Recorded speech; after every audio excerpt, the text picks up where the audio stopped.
selamat datang di gelar wicara 2022 bertemakan ganja, bertaruh risiko pidana demi harap kesembuhan. Perkenalkan, nama saya Rekian Litani, mahasiswi Kriminologi 2020, sebagai moderator yang akan memandu jalannya gelar wicara pada hari ini. Sebelumnya, saya ingin mengucapkan terima kasih dan selamat datang kepada Ketua Program Studi Sarjana Kriminologi FISIP UI, yaitu Dr. Kisnu Widakso SOS MTI, Ketua Himpunan Mahasiswa Kriminologi UI, yaitu Kak Indira Sukmariana, dan saya juga ingin mengucapkan terima kasih dan selamat datang kepada para narasumber yang telah menyempatkan waktunya untuk hadir. Selamat datang Pak Aristo, Bu Dwi, Mas Maruf, dan Mas Bakti. Sesuai dengan tema kita hari ini, kita akan berdiskusi dan berbincang mengenai isu legalisasi ganja di Indonesia yang digambarkan dengan baik melalui film Atas Nama Daun. Sebelum memulai acara, alangkah baiknya kita menyimak terlebih dahulu SOP yang harus peserta taati demi kelancaran acara pada hari ini.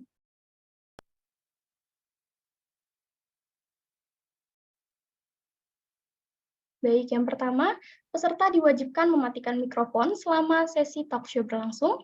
Kedua, peserta diharapkan dapat menyalakan kamera dan menggunakan virtual background selama acara berlangsung.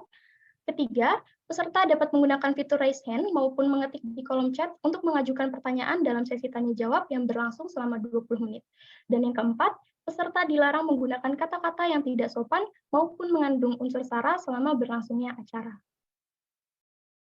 Baik, itu tadi merupakan SOP yang perlu teman-teman peserta ikuti ya selama berjalannya gelar wicara hingga sesi tanya-jawab nanti. Selanjutnya, kita masuk ke dalam rangkaian acara berikutnya, yaitu sambutan dari Ketua Pelaksana Acara. Untuk Claudio, waktu dan layar dipersilakan. Oke, terima kasih Kak Rekian atas waktunya. Assalamualaikum warahmatullahi wabarakatuh. Shalom, Om Swastiastu, Namo Buddhaya, Salam Kebajikan. Selamat siang hadirin semua, saya Claudio Valentinos selaku Ketua Pelaksana Acara PopTalk 2022 yang bertemakan ganja, bertaruh risiko pidana demi harap kesembuhan. Pertama-tama saya ingin mengucapkan terima kasih kepada Mas Kisnu Widakso selaku Ketua Program Studi Sarjana Kriminologi FISIP UI, juga kepada Kak Indira Sukmariana selaku Ketua Himpunan Mahasiswa Kriminologi FISIP UI yang telah menyempatkan waktu untuk hadir. Kemudian saya juga ingin mengucapkan selamat datang dan terima kasih kepada narasumber yang telah bersedia untuk hadir dan berbagi ilmu serta pengalaman kepada kita semua. Terima kasih Pak Aristo Pangaribuan, Bu Dwi Pertiwi, Mas Ma'ruf Bajamal, dan Mas Bakti Eko Nugroho. Tak lupa juga saya ucapkan terima kasih kepada teman-teman peserta semua yang hadir untuk mengikuti acara PopTalk siang hari ini. PopTalk merupakan salah satu program kerja Divisi Kajian dan Literasi Masyarakat Himakrim FISIP UI yang berupa diskusi karya populer seperti film, buku, musik, dan lain-lain yang bertema isu sosial politik bersama narasumber yang relevan seperti pembuat karya, kritikus, maupun kelompok yang bersinggungan dengan isu yang diangkat dalam karya tersebut, serta dosen kriminologi yang akan menjadi pembahas menggunakan perspektif kriminologi. Pada tahun ini, PopTalk akan mengangkat isu legalisasi ganja medis dengan menggunakan film Atas Nama Daun untuk memberi gambaran tentang kondisi isu ini di Indonesia. Akhir kata, saya harap setiap peserta gelar wicara PopTalk mendapat perspektif dan pengetahuan baru melalui acara ini. Selamat menikmati acaranya. Wassalamualaikum warahmatullahi wabarakatuh. Om Shanti Shanti Om. Saya kembalikan ke moderator. Terima kasih. Baik, Claudio, terima kasih atas kata sambutannya. Selanjutnya kita beralih pada sambutan dari Ketua Himpunan Mahasiswa Kriminologi FISIP UI kepada Kak Indira, waktu dan layar dipersilakan. Halo, tes. Oke, masuk ya suaranya. Masuk, Oke, Kak. selamat siang semua, selamat siang panitia Kamus PopTalk, selamat siang Rekian, sebagai moderator, selamat siang juga Mas Kisnu sebagai Kaprodi. Terima kasih Mas sudah menyempatkan waktunya untuk hadir.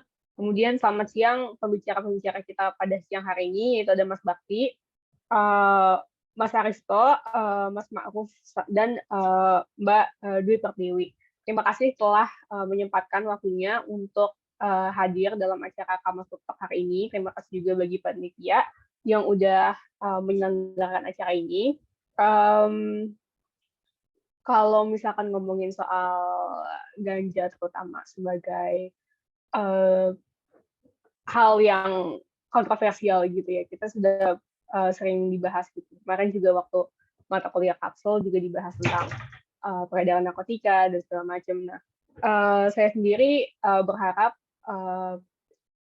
acara kali ini bisa membantu kita semua untuk memahami ganja dari sisi lain gitu, selain sebuah zat adiktif golongan 1 gitu yang dikriminalisasi terus-menerus dan isinya digoreng terus-menerus gitu ya. Jadi semoga acara ini bisa diikuti oleh teman-teman semua dan bisa bermanfaat juga bagi perjuangan legalisasi ganja medis, karena kita sangat membutuhkan itu ya. Mungkin sekian sambutan dari saya. Baik, Kak Indira, terima kasih atas kata sambutannya. Berikutnya kita akan mendengarkan kata sambutan dari Ketua Program Studi Sarjana Kriminologi FISIP UI, yaitu kepada Mas Kisnu. Waktu dan layar dipersilakan.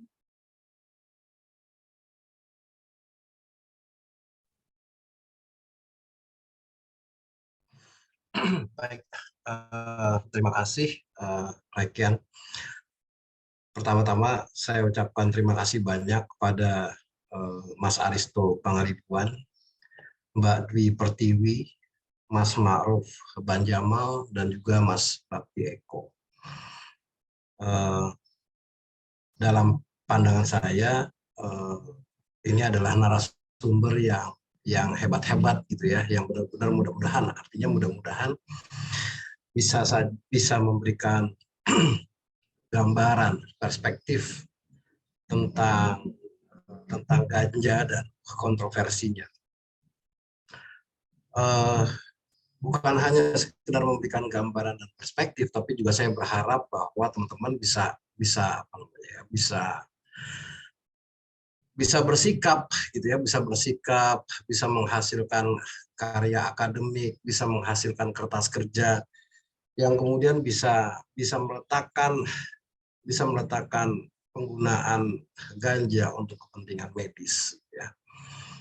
Syukur-syukur kemudian menjadi bagian dari proses pengambilan kebijakan atau pengambilan keputusan.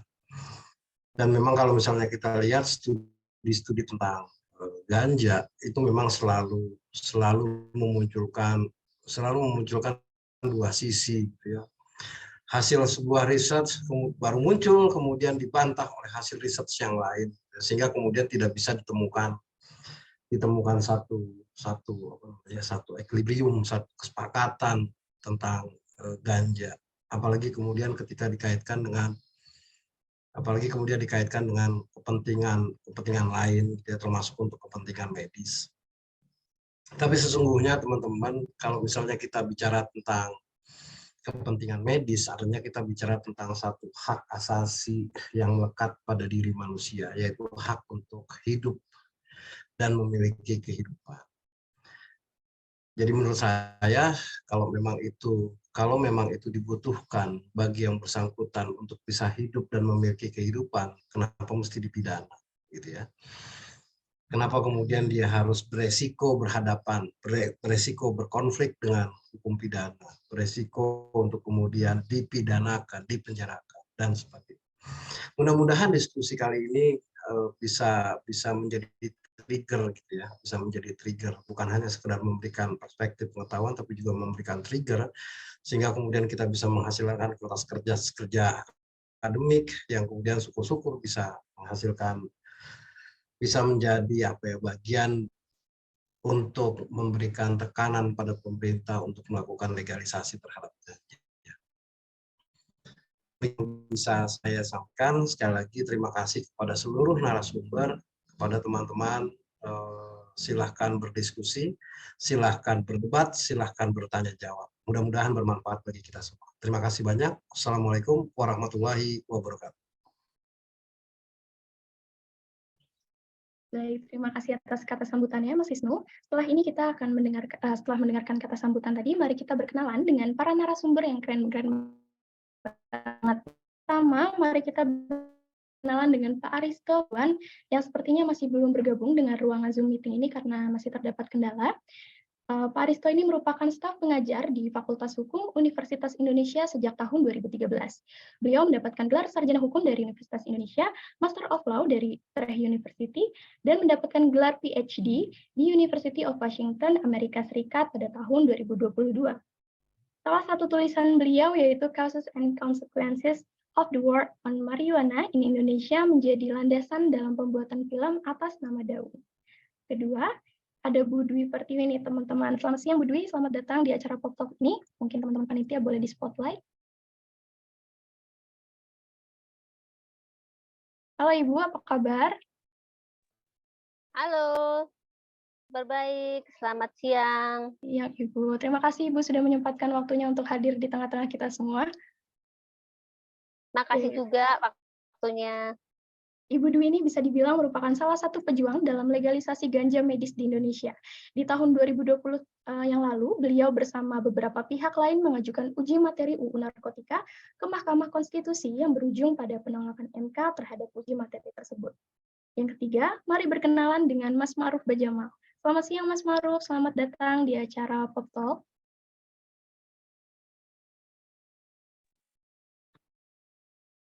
Ya, halo siang teman-teman sekalian, teman-teman mahasiswa, dosen pembimbing, dan para staf yang mengikuti kegiatan ini. Selamat siang, senang bisa ikut bergabung dengan berdiskusi dengan teman-teman UI di sini. Terima kasih.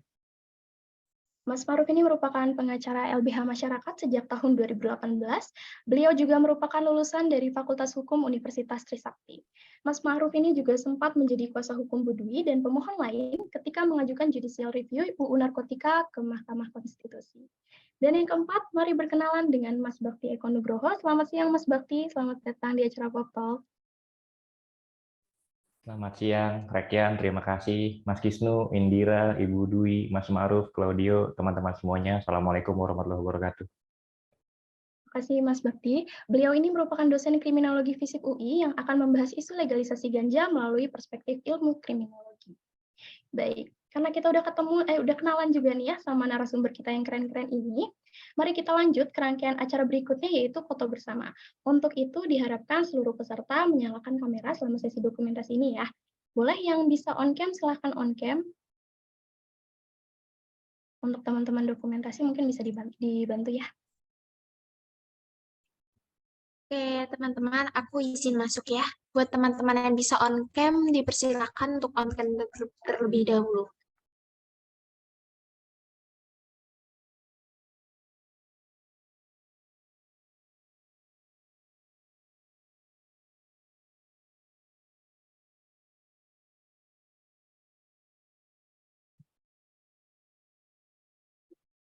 Oke, kayaknya kita langsung aja. Ini ada 2 slide. Aku mulai dari slide yang pertama ya. Aku hitung sampai 3. 1, 2, 3. Buat slide yang kedua. 1, 2, 3. Oke, sudah. Terima kasih. Terima kasih Dukum. Oke, sebelum memasuki sesi gelar bicara pada hari ini, mari kita simak terlebih dahulu trailer film Atas Nama Daun, karya Mahatma Putra.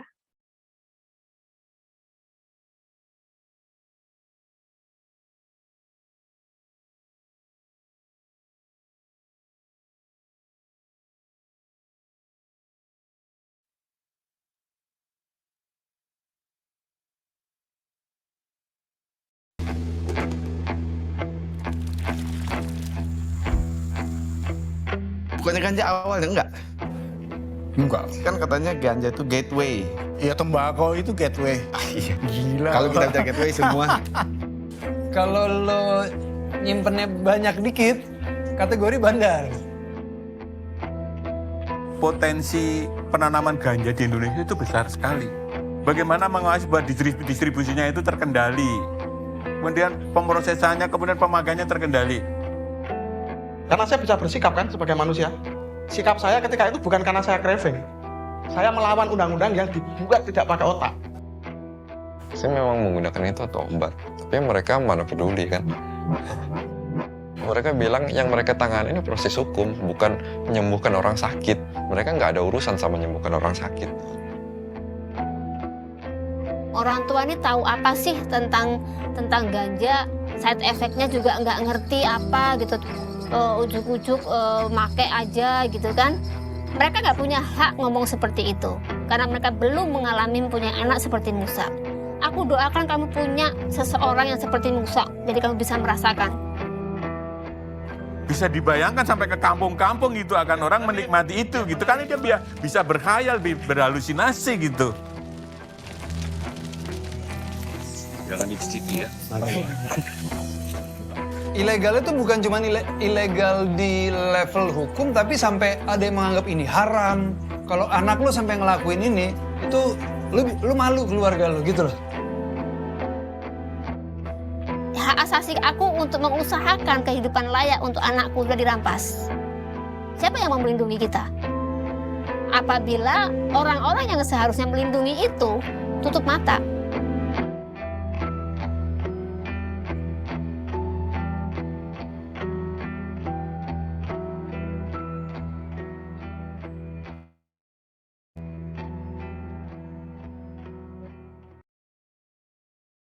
Baik, melalui trailer film Atas Nama Daun tentunya membuka mata masyarakat luas mengenai isu legalisasi ganja di Indonesia, terutama untuk kebutuhan medis. Legalisasi ganja sendiri merupakan diskursus yang terus berkembang dalam beberapa dekade terakhir ini ya.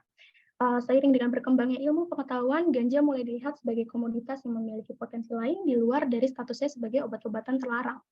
Di beberapa negara, ganja dikenal sebagai obat untuk beberapa penyakit keras macam Alzheimer dan artritis. Tumbuhan yang memiliki sebutan marijuana atau cannabis sativa ini dinilai bermanfaat dalam berbagai bentuk pengobatan terapi dan penghilang rasa sakit. Namun di Indonesia sendiri penggunaan ganja masih dilarang meskipun untuk kebutuhan pengobatan sebagaimana yang diatur dalam pasal 6 ayat 1 huruf A UU nomor 35 tahun 2009 tentang narkotika.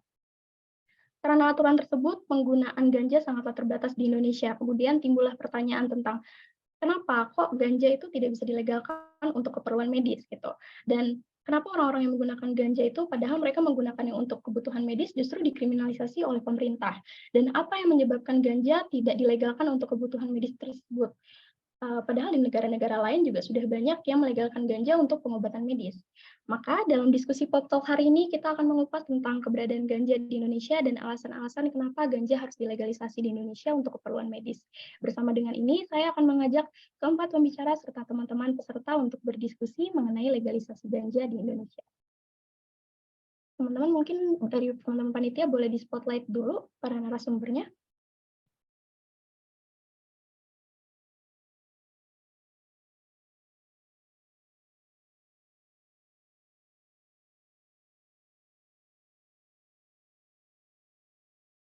Oke, mungkin saya juga sambil tanya pertanyaan yang pertama kali ya.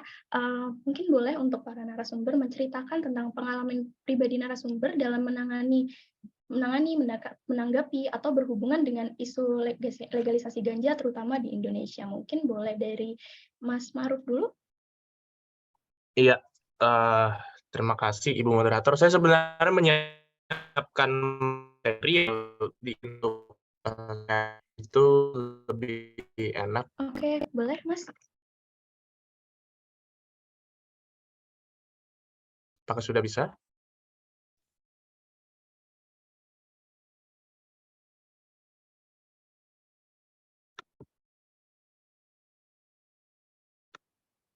Oke Mas, sudah bisa, boleh dicoba. Oke. Sudah bisa ya? Ya, sudah masuk. Oke.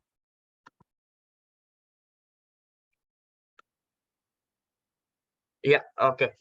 Terima kasih moderator atas kesempatan yang diberikan pada diskusi kita Sabtu yang berbahagia ini ya, di tengah mungkin sedang beristirahat ataupun lagi santai, kita masih bisa diskusi bersama dengan para narasumber yang lain juga. Di sini ada Ibu Dwi. Selamat siang Ibu Dwi, dan ada juga Bapak dosen yang juga bersama kita di sini, dan juga ada narasumber yang lain, Mas Aristo. Nah, terima kasih atas kesempatan yang diberikan. Mungkin izin saya untuk menyampaikan terlebih dahulu pemaparan yang akan saya sampaikan. Nanti mungkin bisa kita berdiskusi. Ya, memang menjadi penting ya teman-teman kalau kita melihat terkait dengan narkotika ini adalah terkait dengan hari ini saya melihat ada semacam kegagalan dalam berpikir atau pemanfaatan narkotika itu. Karena yang saya lihat, kebijakan hari ini condong ke arah punitif atau penghukuman yang menggunakan instrumen pidana. Yang kemudian itu berdampak pada hari ini kita tahu bagaimana narkotika golongan 1 itu secara ketentuan peraturan perundang-undangan itu dilarang sepenuhnya untuk pelayanan kesehatan. Atas dasar itu kemudian makanya saya membuat materi pada hari ini atau pemantik untuk membuka kembali bagaimana sih seharusnya kebijakan pelayanan narkotika kita ini. Makanya saya kasih judul di sini reorientasi narkotika golongan 1 untuk kepentingan pelayanan kesehatan. Karena orientasi hari ini narkotika golongan 1 semata-mata itu untuk penghukuman. Atas dasar itu kemudian ini harus ada perubahan paradigma atau orientasi pemanfaatan narkotika itu untuk kepentingan pelayanan kesehatan. Kenapa harus kita reorientasi, teman-teman? Kalau kita lihat dalam Single Convention sebagai turunan dasar undang-undang narkotika kita yang mengatur ketentuan kebijakan hukum narkotika secara internasional itu kalau saya bilang mother of law-nya itu atau peraturan yang menjadi dasar bersama itu ada di Single Convention 1961 ini. Nah, di Single Convention 1961 di sini dijelaskan dengan sangat baik bahwa mengakui bahwa narkotika itu diperlukan untuk menghilangkan rasa sakit dan penderitaan. Sehingga pemanfaatannya itu harus dijamin ketersediaannya untuk kepentingan medis. Ini preambul dari Single Convention itu. Preambul ini menempatkan kedudukan sebagai dasar kenapa Single Convention ini dikeluarkan. Sehingga orientasi awalnya adalah narkotika ini adalah untuk kepentingan dan kesejahteraan umat manusia. Nah, atas dasar itu makanya tercipta narkotika ini. Kita kalau melihat kenapa sih harus ada narkotika itu. Nah, atas dasar itu kemudian kebijakan pelarangan narkotika secara hukum nasional ini sudah jelas tidak sejalan dengan Single Convention ini. Yang kemudian memang mengatur bahwa narkotika digunakan untuk mensejahterakan umat manusia. Namun, dalam kebijakan hukum nasional kita yang hari ini berlaku, pemanfaatan narkotika itu ada pelarangannya untuk kepentingan pelayanan kesehatan. Padahal di Single Convention, mau schedule apapun itu tidak ada larangan mutlak. Nah, kalau di kita tidak ada larangan mutlak di narkotika golongan 1. Nah, ini kemudian sebagai dasar hukum kenapa narkotika golongan 1 ini dilarang untuk pelayanan kesehatan. Karena ada dasar hukum dalam penjelasan pasal 6 ayat 1 ini dan kemudian pasal 8 ayat 1 Undang-Undang Narkotika. Atas dasar itu kenapa hari ini narkotika golongan 1 itu dilarang. Yang mana isinya salah satunya adalah termasuk ganja atau kanabis itu. Nah, ini sebagai dasar kebijakan yang berlaku hari ini. Pemanfaatan narkotika golongan 1 itu tidak boleh untuk kepentingan pelayanan kesehatan. Termasuk ganja di dalamnya. Nah, ini yang mau kita rubah paradigmanya. Harusnya ketika dia bermanfaat untuk kepentingan pelayanan kesehatan, ketika kita kembalikan kepada Single Convention, itu harusnya bisa dimanfaatkan untuk kesejahteraan kita bersama. Nah, ini sebagai pengantar latar belakang kenapa sih hari ini ganja itu dilarang. Nah, menurut kami di sini pelarangan itu sebenarnya tidak sejalan dengan ketentuan konstitusi kita. Itu ada dalam pasal 28C ayat 1 dan kemudian pasal 28H ayat 1. Khususnya pasal 28H ayat 1 untuk kepentingan pelayanan kesehatan. Nah, kita sudah dijamin dalam konstitusi kita bahwa bahwa pelayanan kesehatan itu merupakan hak kita. Sehingga ketika ada obat yang dia itu bisa dimanfaatkan atau bisa digunakan tapi kemudian dilarang, itu menghambat akses kita untuk mendapatkan pelayanan kesehatan. Nah, atas dasar itu ketentuan ini menurut hemat kami bertentangan dengan konstitusi yang sudah menjamin hak asasi manusia, khususnya hak atas pelayanan kesehatan. Nah, kemudian kalau kita lihat ini kita kontekstualkan, ada tidak kebutuhan ganja? Ada. Nah, di sini nanti Ibu Dwi bisa bercerita lebih lanjut terkait dengan pengalaman beliau bagaimana memanfaatkan ganja itu khususnya untuk almarhum anak beliau, Bos Musa.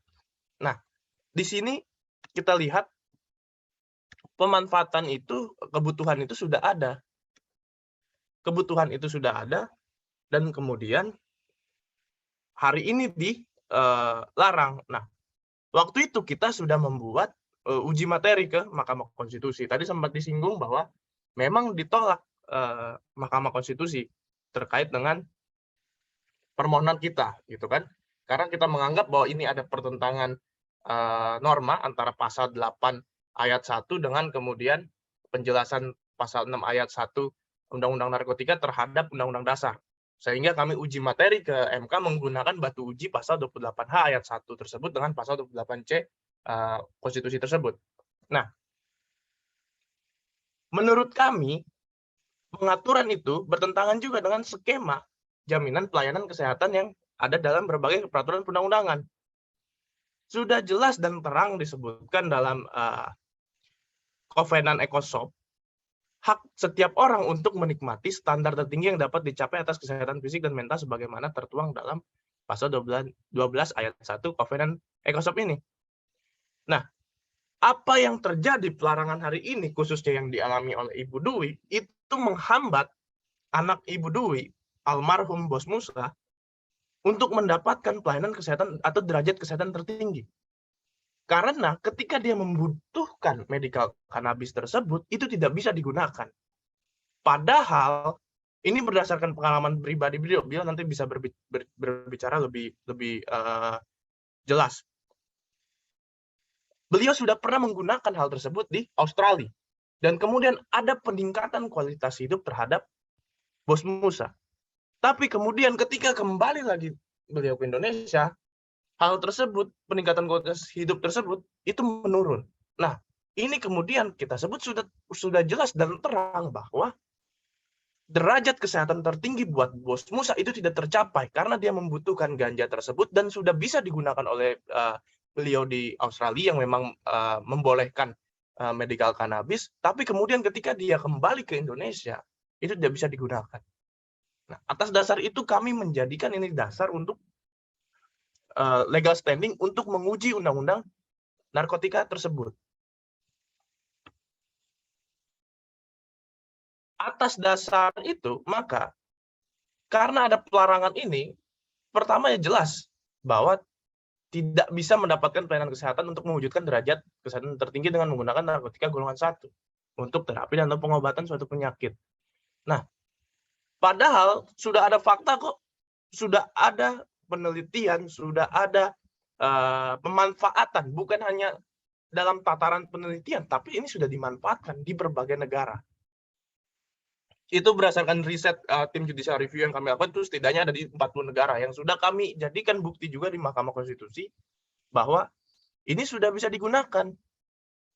Ah, ini yang menurut hemat kami, pelarangan ataupun akses yang diinginkan oleh Bu Dwi itu tidak tercapai karena pada endingnya memang menyedihkan bahwa Mahkamah Konstitusi di situ masih kemudian melarang terkait dengan pemanfaatan ganja. Nah, ini terkait dengan Mahkamah Konstitusi. Karena tadi disinggung, saya mau cerita begini. Di Mahkamah Konstitusi yang uniknya adalah putusan tersebut, dia mengakui bahwa ada fakta hukum bahwa ganja itu bisa dimanfaatkan untuk kepentingan kesehatan. Bahkan tidak hanya ganja. Di situ disebutkan narkotika golongan 1 itu bisa dimanfaatkan untuk kepentingan pelayanan kesehatan. Tapi kemudian karena di Indonesia pemerintah belum melakukan penelitian terkait dengan ini, maka itu tidak bisa digunakan di Indonesia. Pertanyaan yang paling yang kemudian selalu saya sampaikan adalah bahwa pun tidak ada di Indonesia, itu sudah ada penelitiannya di tempat lain yang menurut hemat kami secara sains ini kan sebenarnya universal dia, keilmuan dia kan penelitiannya universal. Mau dia di negara manapun, itu kan dimanfaatkan untuk manusia, sehingga kemudian harusnya itu bisa diterapkan. Khususnya untuk kondisi darurat. Nah, itu yang kita lihat bahwa Mahkamah Konstitusi di sini setengah hati, ataupun matanya tidak, nuraninya tidak terbuka sepenuhnya. Itu yang kita sesalkan dari putusan MK ini. Karena kita sudah mengajukan uji materi ini, kurang lebih 2 tahun proses ini berjalan, kami menghadirkan ahli-ahli tidak hanya dari dalam negeri, tapi juga dari ahli luar negeri, yang kemudian mendukung argumentasi atau landasan atau dalil-dalil yang kami sampaikan dalam uji materi. Tapi sayang kemudian hanya karena di Indonesia tidak ada penelitiannya, Mahkamah Konstitusi tidak memberikan ruang itu dimanfaatkan di Indonesia. Nah, di sisi lain Mahkamah Konstitusi memerintahkan pemerintah segera untuk menjalankan putusan MK ini dengan melakukan penelitian. Sayangnya adalah sampai hari ini komitmen konkretnya penelitian itu kita belum lihat dari pemerintah. Atas dasar itu banyak orang di luar sana, khususnya setidaknya 2 orang ibu penguji materi yang lain itu anaknya masih membutuhkan ini secara segera. Tapi kemudian itu tidak bisa dilakukan karena belum ada penelitian. Yang kemudian punya kuasa untuk melakukan penelitian kan pemerintah. Kita tidak punya kemampuan untuk melakukan penelitian tersebut. Sehingga hari ini kita hanya berharap dengan willingness atau keinginan pemerintah untuk melakukan penelitian ini. Nah, ini yang sekarang posisinya jadi status quo. Putusan MK ini menjadi tidak bermakna. MK hanya memerintahkan pemerintah. Pertama, MK mengakui bahwa memang ini bisa dimanfaatkan dan argumentasi kita diterima. Fakta-fakta yang kita sampaikan itu diterima, bahwa ini memang benar. Jadi ini bukan serta-merta sebuah uji materi yang tanpa ada dasar yang jelas yang kita sampaikan ke Mahkamah Konstitusi. Ada penelitian yang clear, ada penerapan ataupun praktek terbaik atau perbandingan atau komparasi dengan negara-negara lain sudah kita sampaikan. Nah, atas dasar itu kemudian MK mengakui itu.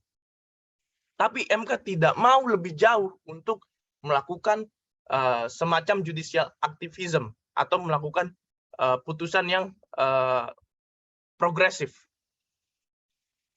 Di situ kemudian kita melihat bahwa sebenarnya MK di sini bermain aman aja. Nah, ini kritik kita kepada putusan Mahkamah Konstitusi ini. Sehingga upaya untuk legalisasi ganja di Indonesia, khususnya untuk pemanfaatan medis, itu masih terhambat serta-merta karena pemerintah tidak atau belum melakukan penelitian. Nah, walaupun demikian, itu uji materi ini membawa dampak yang luar biasa, yang setidaknya saya amati. Pertama, bahwa diskusi atau diskursus pemanfaatan ganja atau narkotika golongan 1 untuk kepentingan pelayanan kesehatan itu menjadi terbuka, atau masyarakat banyak untuk kemudian mendiskusikan ini, termasuk salah satunya melalui diskusi kita pada siang ini. Yang lain juga kemudian ada peraturan yang diterbitkan oleh Kementerian Kesehatan terkait dengan bagaimana peregulasian atau permintaan atau proses penelitian yang bisa diajukan. Nah, ini dampak positif yang lain. Tapi kemudian dampak positif itu seolah tidak bermakna ketika pemerintah sampai hari ini belum melakukan penelitian yang konkret terhadap dengan pemanfaatan narkotika golongan 1 ini, khususnya ganja untuk kepentingan pelayanan kesehatan. Yang mana sampai hari ini ibu-ibu penguji kita yang lain masih membutuhkan itu dengan sangat tingkat urgensitasnya tinggi. Tapi tetap tidak bisa dilakukan karena kita belum melihat ada komitmen yang kuat dari pemerintah atau keinginan untuk melakukan penelitian atau tindakan yang lebih konkret terkait dengan pemanfaatan ganja ini. Nah, gimana kalau kita lihat di Thailand gitu kan, sebagai sebuah perbandingan ya, kita lihat bahwa memang di Thailand sebagai negara yang paling dekat, bahwa ini sudah bisa dimanfaatkan untuk tujuan medis dan penelitian. Nah, singkatnya adalah ini sebenarnya ada praktik baik atau sebuah contoh yang bisa kita jadikan dasar bagaimana sih kita melakukan peregulasian ganja ini gitu. Nah, di Thailand itu sudah perjalanan proses pelegalannya untuk tujuan medis itu sudah terjadi di tahun 2019. Terus kemudian selepas itu berkembang membuka di tahun 2021 lisensi untuk budidaya, produksi, dan impor, distribusi, kepemilikan untuk warga yang ingin melakukan ini. Nah,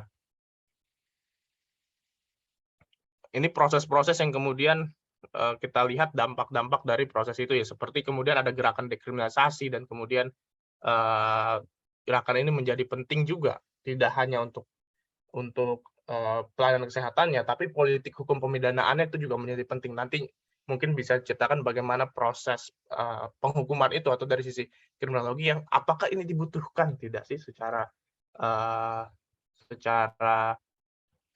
secara penghukumannya, apakah ini dia tepat tidak semata-mata dengan menggunakan instrumen pemidanaan.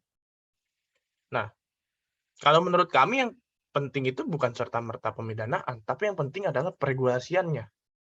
Nah, ini yang selalu kami sampaikan bahwa bagi kami, semua obat-obatan itu sebenarnya beresiko kalau digunakan tidak sebagaimana mestinya. Bodrex pun, kalau saya sebut merek, kalau kita gunakan tidak sebagaimana mestinya, pasti kan akan mendatangkan hal yang dampak buruk, gitu kan.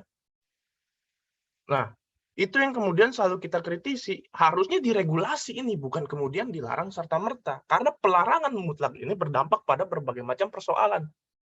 Overkriminalisasi, kemudian overcrowding lapas. Banyak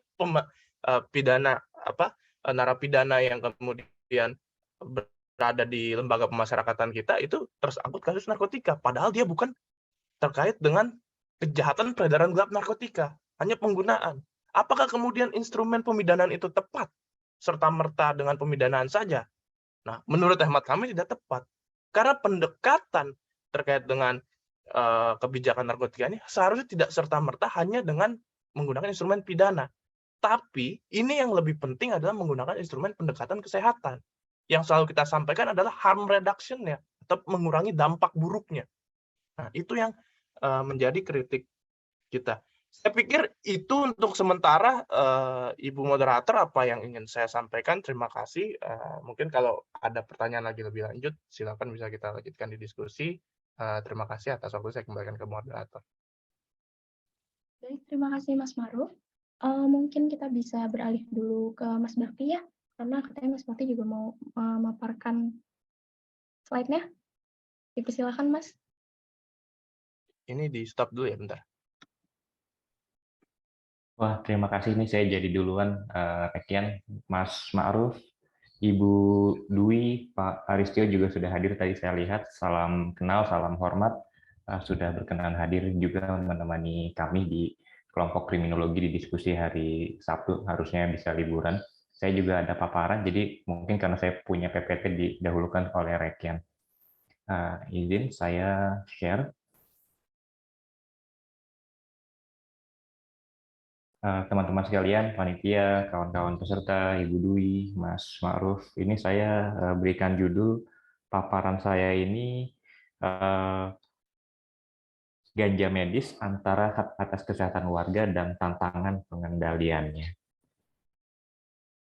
Saya ingin awali juga, kawan-kawan sekalian, mengapa diskusi ini hari ini penting untuk kita lakukan, apalagi sebagai mayoritas peserta adalah teman-teman mahasiswa kriminologi, dan kenapa ini sangat relevan dengan kajian-kajian kita dan penting juga kaitannya dengan permasalahan aktual yang dihadapi oleh bangsa ini. Kawan-kawan sekalian, akses terhadap pelayanan medis dan pengobatan itu merupakan manifestasi hak atas kesehatan. Tadi Mas Ma'ruf juga sudah cukup firm menjelaskan. Dia adalah bagian yang tak terpisahkan dari hak asasi manusia. Instrumen HAM di level internasional dan di nasional, misalnya kalau di nasional itu di Undang-Undang Dasar kita sudah tercantum, di DUHAM atau di Covenant ECOSOC itu diatur bahwa hak atas kesehatan itu adalah bagian integral dari rights yang memang harus dilindungi. Untuk itu, kawan-kawan sekalian, mendiskusikan tanaman ganja yang di dalamnya ada potensi untuk pengobatan atas penyakit tertentu, itu tidak bisa kita lepaskan dalam mendiskusikan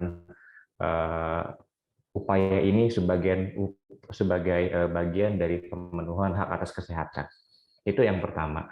Yang kedua adalah kita masih menghadapi bahwa hukum positif itu mengelompokkan, tadi sudah banyak Rekian sudah mengawali, Mas Ma'ruf juga mengawali, masih mengklasifikasikan ganja sebagai narkotika golongan 1 yang tidak dapat dipergunakan untuk kepentingan medis.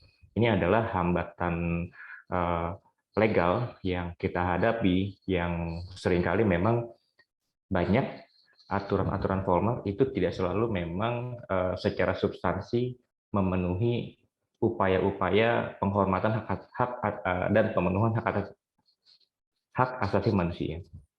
Padahal kawan-kawan sekalian, kita juga harus menyadari bahwa hukum itu harus mengakomodasi kemajuan-kemajuan dalam interaksi kita di masyarakat. Termasuk hukum itu juga harus responsif terhadap temuan-temuan baru dalam ilmu pengetahuan. Juga di dalamnya, kawan-kawan sekalian, pengalaman-pengalaman empirik yang dialami oleh individu, yang dialami oleh Ibu Dwi, oleh Pak Fidelis, yang bisa mengidentifikasi bahwa ada ganja medikal. Jadi aturan itu seharusnya responsif, terbuka, sehingga upaya-upaya mendeklasifikasikan jenis narkotika tertentu yang memang bisa bermanfaat, punya manfaat pengobatan, itu seharusnya bisa dilakukan. Hanya saja kawan-kawan sekalian, Rekan dan teman-teman, kita menghadapi beberapa persoalan saat ini. Ada perdebatan di level sains. Sebagian ilmuwan itu memang sudah mengidentifikasi manfaat kandungan ganja untuk pengobatan penyakit tertentu. Dan di saat yang bersamaan, saat ini juga sebagian ilmuwan masih menganggap obat-obatan yang saat ini beredar itu sudah bisa, sudah cukup memadai tanpa harus mendeklasifikasikan ganja dari golongan satu narkotik. Ada perdebatan sains di sana yang saya juga tidak ingin masuk ke dalam ranah ini karena ini bukan kompetensi saya. Tapi poin saya dalam menghadapi satu pandangan ilmuwan yang belum seragam mengenai apakah ganja itu punya manfaat medikal atau tidak, maka tadi juga Mas Maruf sudah menjelaskan dorongan penyelenggaraan riset medis terhadap ganja yang sesuai dengan protokol sains itu harus dilakukan.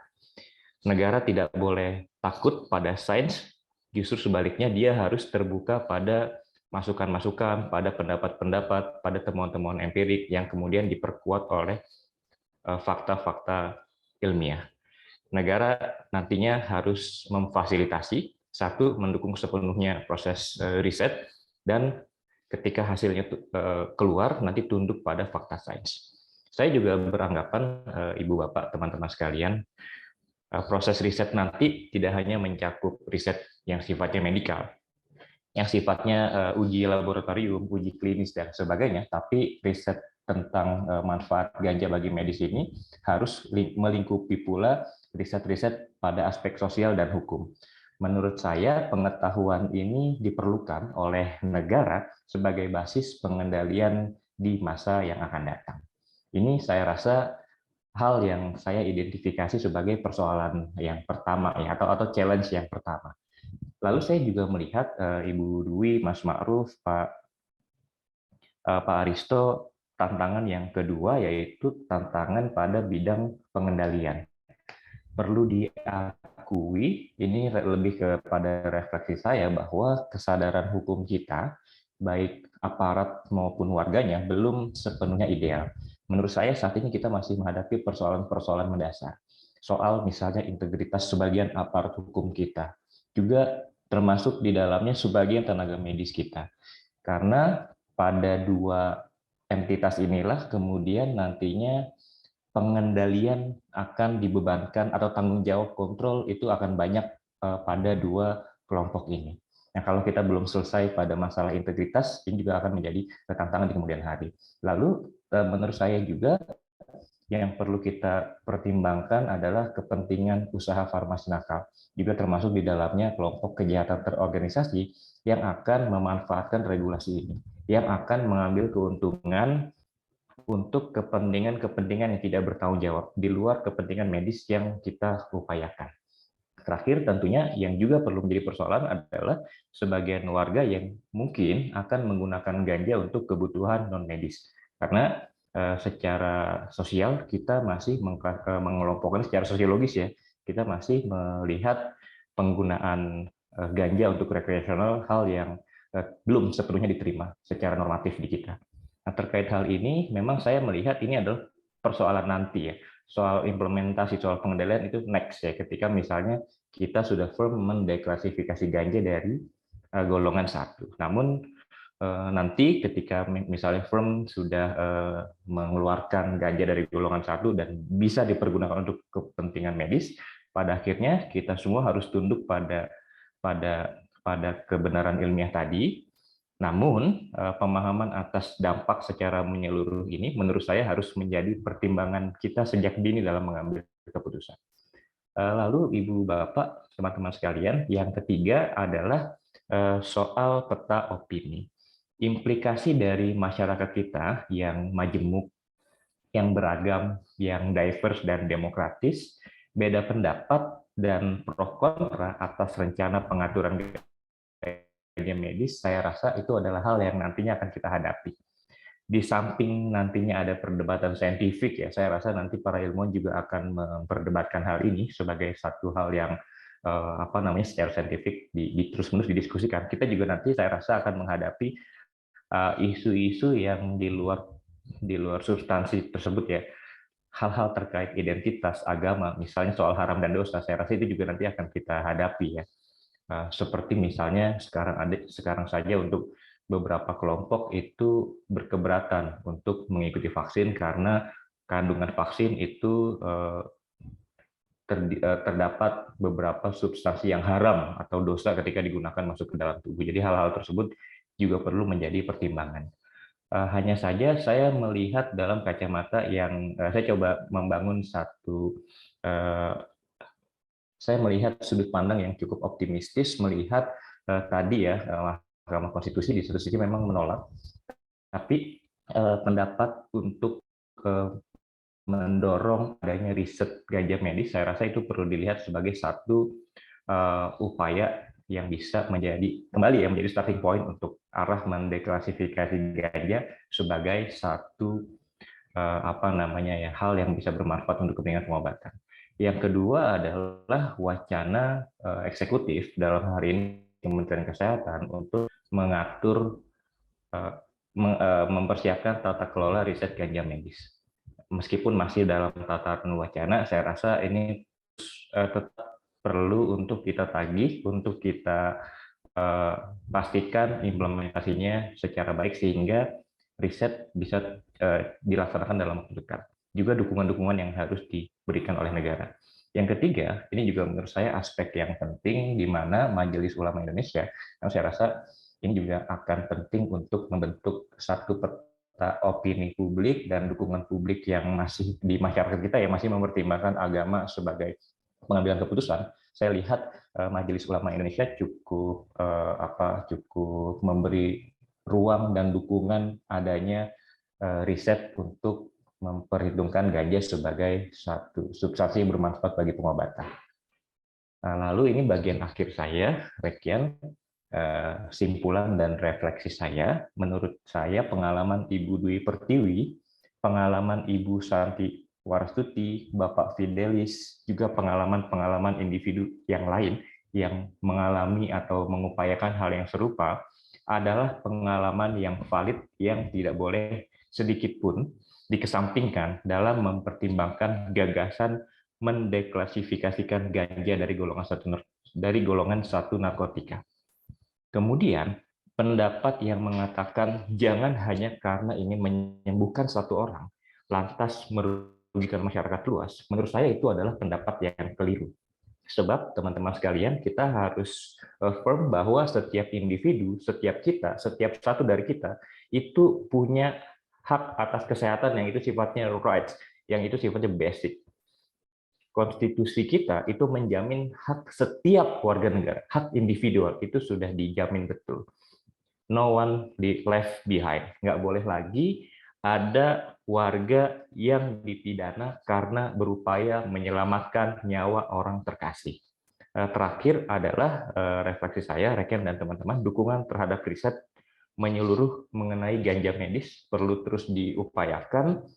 Kampus, termasuk di dalamnya teman-teman Himakrim, teman-teman mahasiswa, itu perlu melibatkan diri, ini aktif ya, jangan nunggu dilibatkan, jangan nunggu dipanggil pemerintah, kita harus aktif melibatkan diri.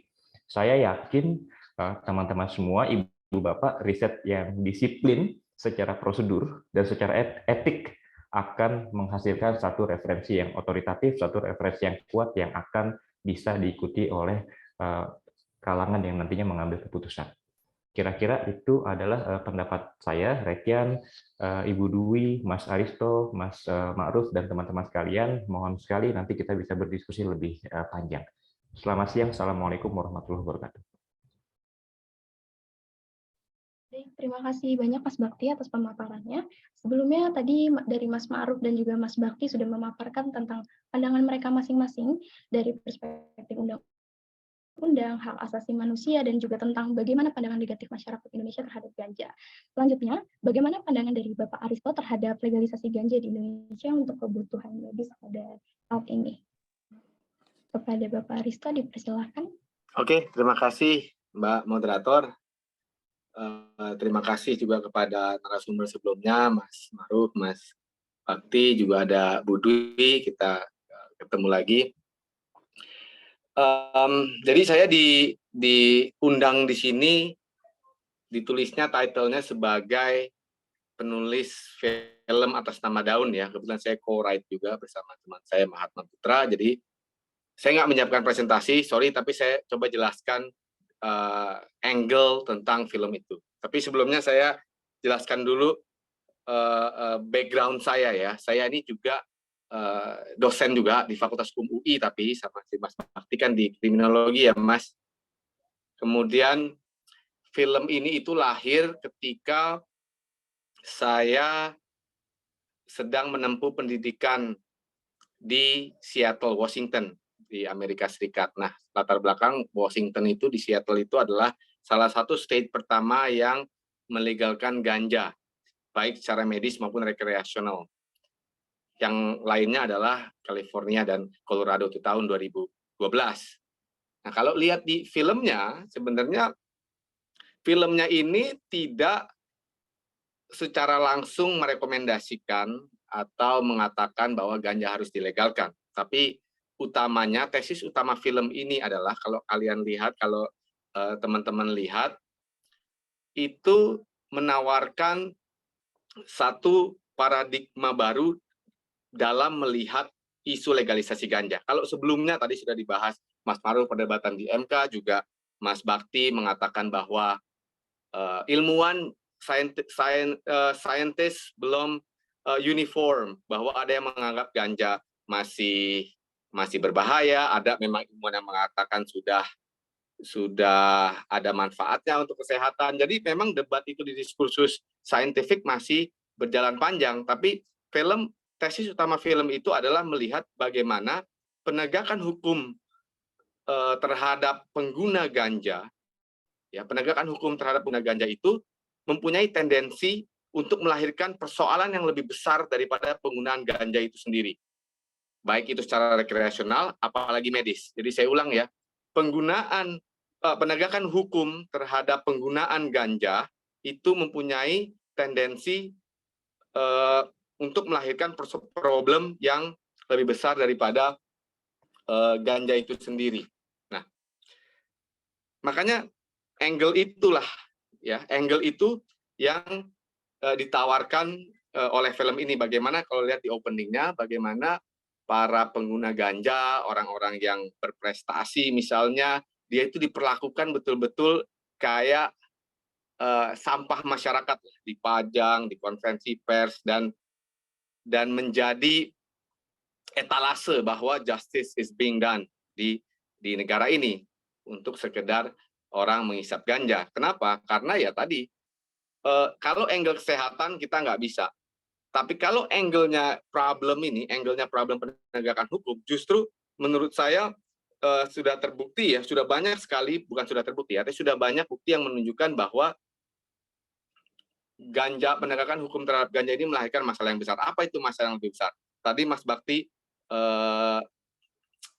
mention tentang aparat penegak hukum, soal integritas. Nah, kalau saya melihat kebalikannya, justru karena tidak adanya integritas, begitu rendahnya integritas itu melahirkan kecenderungan kekuasaan penegakan hukum ini dijadikan aset untuk memeras orang. Dan itu terjadi karena saya kebetulan juga Mas Ma'ruf dari LBH Masyarakat juga pasti tahu, yang berpraktek sebagai advokat, kebetulan saya juga advokat, pasti tahu bagaimana kekuasaan itu menjadi aset ya, terutama kekuasaan, salah satunya kekuasaan penegakan hukum terhadap narkotika, terhadap pengguna narkotika, ini menjadi aset yang mudah sekali dimonetisasi untuk memeras orang. Itu luar biasa, dan itu laporannya luar biasa. Kemudian yang kedua, overcrowding. Ya, overcrowding di penjara ya, di lapas atau di rutan-rutan itu lebih dari 600%. Makanya di film itu kita kutip pendapatnya Menkumham sendiri, Pak Yasona Lawli, bahwa stop sending drug users to prison. Nah, inilah yang kemudian melahirkan masalah yang lebih besar. Kalau kita lihat ke rutan ya, itu untuk sangat nggak layak ya, inhuman ya fasilitasnya ya, karena satu sel itu bisa 12 orang, 14 orang, kadang-kadang diperas, kadang-kadang bayar. Jadi justru kalau saya melihatnya, penegakan hukum di Indonesia ini, aparat penegakan hukum ini jangan diberikan kuasa untuk menegakkan moral, ya. Jangan diberikan kekuasaan untuk menegakkan sesuatu yang sifatnya masih debatable. Soal penggunaan ganja ini kan secara saintifik itu makanya masih debatable apakah ini kejahatan atau bukan kejahatan. Jadi jangan diberikan kekuasaan lebih. Kenapa? Karena kalau integritasnya rendah, kalau mentalitinya korup, sekali lagi kekuasaan itu aset buat dia yang bisa dijadikan sebagai alat tukar ya, atau currency. Nah, kalau saya itu melihatnya berbeda ya, dan film ini juga kenapa mengangkatnya hanya ganja? Justru karena ganja ini yang memiliki sejarah kontroversial. Tadi Mas Marus sudah sejarahnya dari convention, kemudian di film itu juga saya jelaskan di Amerika. Pokoknya sejarahnya panjang lah, dari opium, dari soal opium dia adalah derivatif opiat, bukan derivatif, maksudnya dia adalah pengganti opium, makanya kemudian diklasifikasikan mungkin medical use-nya sangat sedikit gunanya. Jadi kontroversial. Pada belum sepakat justru karena itu, karena ketidaksepakatan itu, karena perdebatan itu, janganlah diberikan kekuasaan untuk menegakkan sesuatu yang sifatnya vice. Saya bilang kan itu criminalization of vice. Vice itu artinya nggak universal lah. Di negara ini bisa jahat, di negara lain bukan kriminal. Begitu kan kira-kira gampangnya. Nah, saya justru film ini menawarkan perspektif baru, ya, terutama memang kalau kita mau berjuang soal ganja ini, saya juga prihatin, tapi sebenarnya saya itu angle-nya bukan serta-merta medis.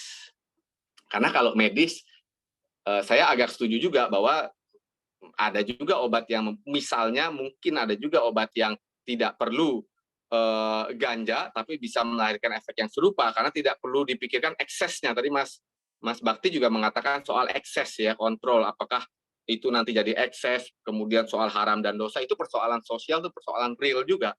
Makanya saya tidak mau masuk dari situ. Masuknya adalah dari penegakan hukum yang membabi buta itu, yang melahirkan persoalan yang mungkin lebih besar.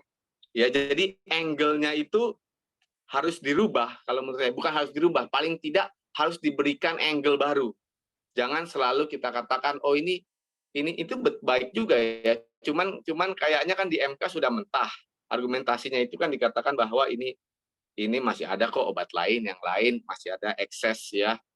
Jadi angle-nya itu menurut saya harus ditambahkan bahwa begitu korupnya penegakan hukum di Indonesia, janganlah dia diberikan kekuasaan menjadi polisi moral, ya, menjadi polisi yang menegakkan kejahatan-kejahatan yang sifatnya vice, yang sifatnya tidak universal, seperti ganja, seperti prostitusi. Itu di pembuka film itu, seperti prostitusi, judi, ya. Jangan dia diberikan kekuasaan untuk itu. Masalah nanti masyarakat yang mau menghukum orang secara sosial, orang pengguna ganja, pengguna prostitusi, penjudi, itu urusan lain. Tapi jangan negara itu memberikan kekuasaan untuk bertindak represif terhadap orang yang melakukan kejahatan-kejahatan yang sifatnya vice. Begitu kira-kira yang bisa saya ceritakan, dan begitu kira-kira sebenarnya inti pesan film Atas Nama Daun. Baik, terima kasih Pak Aristo atas penjelasannya. Kalau tadi Pak Risto kan sudah menjelaskan tentang perspektif penegakan hukumnya ya, mungkin kita bisa beralih ke Bu Dwi nih, menceritakan tentang pengalamannya untuk memperjuangkan ganja sebagai pengobatan dari sisi medisnya. Kepada Ibu Dwi, saya persilakan. Terima Sorry, kasih. sebentar moderator, saya ini kan karena lagi di tengah acara, saya izin ya. Oh, iya Pak. Mas Bakti, Mas Maruf, Budi, sorry banget. Saya lagi di luar kota, tapi saya salut dengan perjuangan Budi. Baik, terima kasih Pak. Ya. Terima kasih atas undangannya hari ini ya untuk sekali lagi ngobrol tentang ganja medis. Kalau pengalaman saya sudah tadi dari sedikit banyak sudah diceritakan sih ya. Kenapa sih tetap ngeyel meskipun Musa sudah tidak ada? Karena masih banyak sih anak-anak yang seperti Musa nih yang masih butuh gitu. Nah kalau seperti tadi dibilang Mas Aristo, pemerintah bilang kan dulu ada obat kok yang alternatif yang bisa lebih ya sudah dilegalkan dan bisa terkontrol. Nah buktinya kemarin juga obat-obatannya Musa yang dulu digunakan Musa dan sekarang masih digunakan sama teman-teman Musa itu masuk daftar sirup yang berbahaya itu. Nah ini kan jadinya kan gimana ya, kita nggak ada opsi lagi. Waktu itu semua ditarik ya. Jadi semua teman-teman Musa panik waktu itu, obat kejangnya nggak ada, obat untuk vitamin otaknya nggak ada, semuanya ditarik. Nah apa yang terjadi ya, kita nggak bisa ngapa-ngapain dan kemudian anak-anak ini karena membutuhkan obat-obatan untuk anti kejang itu dan nggak ada di pasar, ditarik karena bahaya, jadilah ya semakin sering aja kejangnya gitu. Nah jadi gimana ya? Sedangkan sebetulnya ada alternatif lain gitu yang bisa digunakan. Tapi sekali lagi karena ada kegamangan dibilang tadi sama Mas Ma'ruf dari MK, setengah hati dibilang, aku bilang si cemen ya karena nggak mau mutusin langsung, mau memindahkan bola panas ke institusi yang lain. Jadinya ya begini, anak kita jadi korban gitu. Kayak si Tika yang beberapa kali masuk rumah sakit gara-gara obatnya ditarik dan susah. Ini kan hal-hal yang nggak dialami dan nggak dimengerti sama pemerintah. Makanya kemarin terakhir saya sangat marah banget itu waktu gini saya bilang ya semoga saya doakan itu orang-orang ini mengalami apa yang kami alami.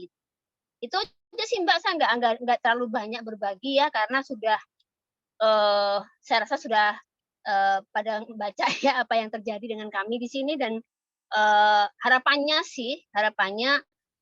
penelitian itu segera dilaksanakan supaya anak-anak kami yang seperti Musa ini yang masih diberi kesempatan untuk hidup tetap hidup gitu karena mereka ini seperti sekarang ini menunggu hukuman mati aja dari pemerintah, obatnya yang bisa bagus tapi dilarang, obat yang sekarang pun yang katanya alternatif itu pun berbahaya.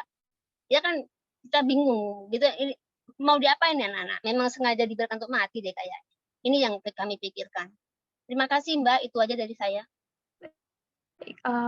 Jadi kalau misalkan menurut Ibu Dwi sendiri, bagaimana legalisasi ganja dapat diperjuangkan keberhasilannya gitu dan menjunjung kepentingan para pasien yang membutuhkan? Kalau bagaimana mau diperjuangkan, kita tetap akan berjuang. Tapi sekali lagi kemarin di MK kan putusannya adalah menunggu penelitian dari pemerintah yang sampai sekarang pun tidak ada gaungnya sama sekali gitu. Dan setengah hati juga pemerintahnya. Jadi ya tadi saya bilang bahwa memang anak-anak kami dibiarkan untuk satu persatu meninggal gitu. Baik, kalau misalkan menurut Mas Bakti sendiri, bagaimana Mas? Makasih Mbak Rekian. Menurut saya tadi disinggung bahwa MK mendorong penelitian, maka penelitian itu harus direalisasikan secara segera. Ada dari tunggu tadi Ibu Dwi yang pernah mengalami langsung dan tahu betul bagaimana keadaan banyak anak yang memerlukan akses terhadap obat. Itu karena sekali lagi balik yang tadi saya mention di awal bahwa ini tidak lepas dari hak atas kesehatan warga. Kalau negara tidak memenuhi, maka negara bisa melakukan satu pelanggaran by omission, satu pelanggaran karena abai, satu pelanggaran karena tidak hadir dan mengupayakan satu layanan kesehatan yang maksimal terhadap warganya. Jadi pelaksanaan riset itu harus dilihat dalam kerangka pemenuhan hak atas kesehatan. Kira-kira gitu, Rekan. Memang ganja ini karena MK belum memutuskan Boleh sampai nggak sekarang untuk... aku nanya sama Mas Bakti nih? Silakan Ibu Dwi. Siapa yang bisa memaksa pemerintah untuk menyegerakan penelitian? Siapa yang bisa memaksa mereka untuk menyegerakan ini?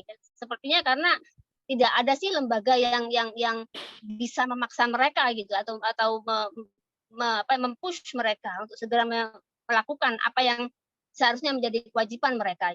Kalau memang hak kita itu dihilangkan, ada omission dari hak kami sebagai warga, lalu bagaimana kami bisa menuntut itu?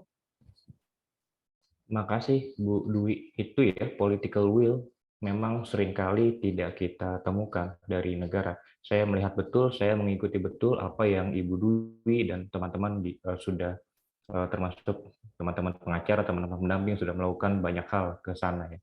Political will itu memang perlu terus-menerus, termasuk kampus ya, Ibu, kami juga ini diskusi dengan Ibu dan teman-teman menjadikan refleksi bagi kami juga untuk terlibat dalam pewacanaan ini. Kira-kira gitu sih Bu, menurut saya.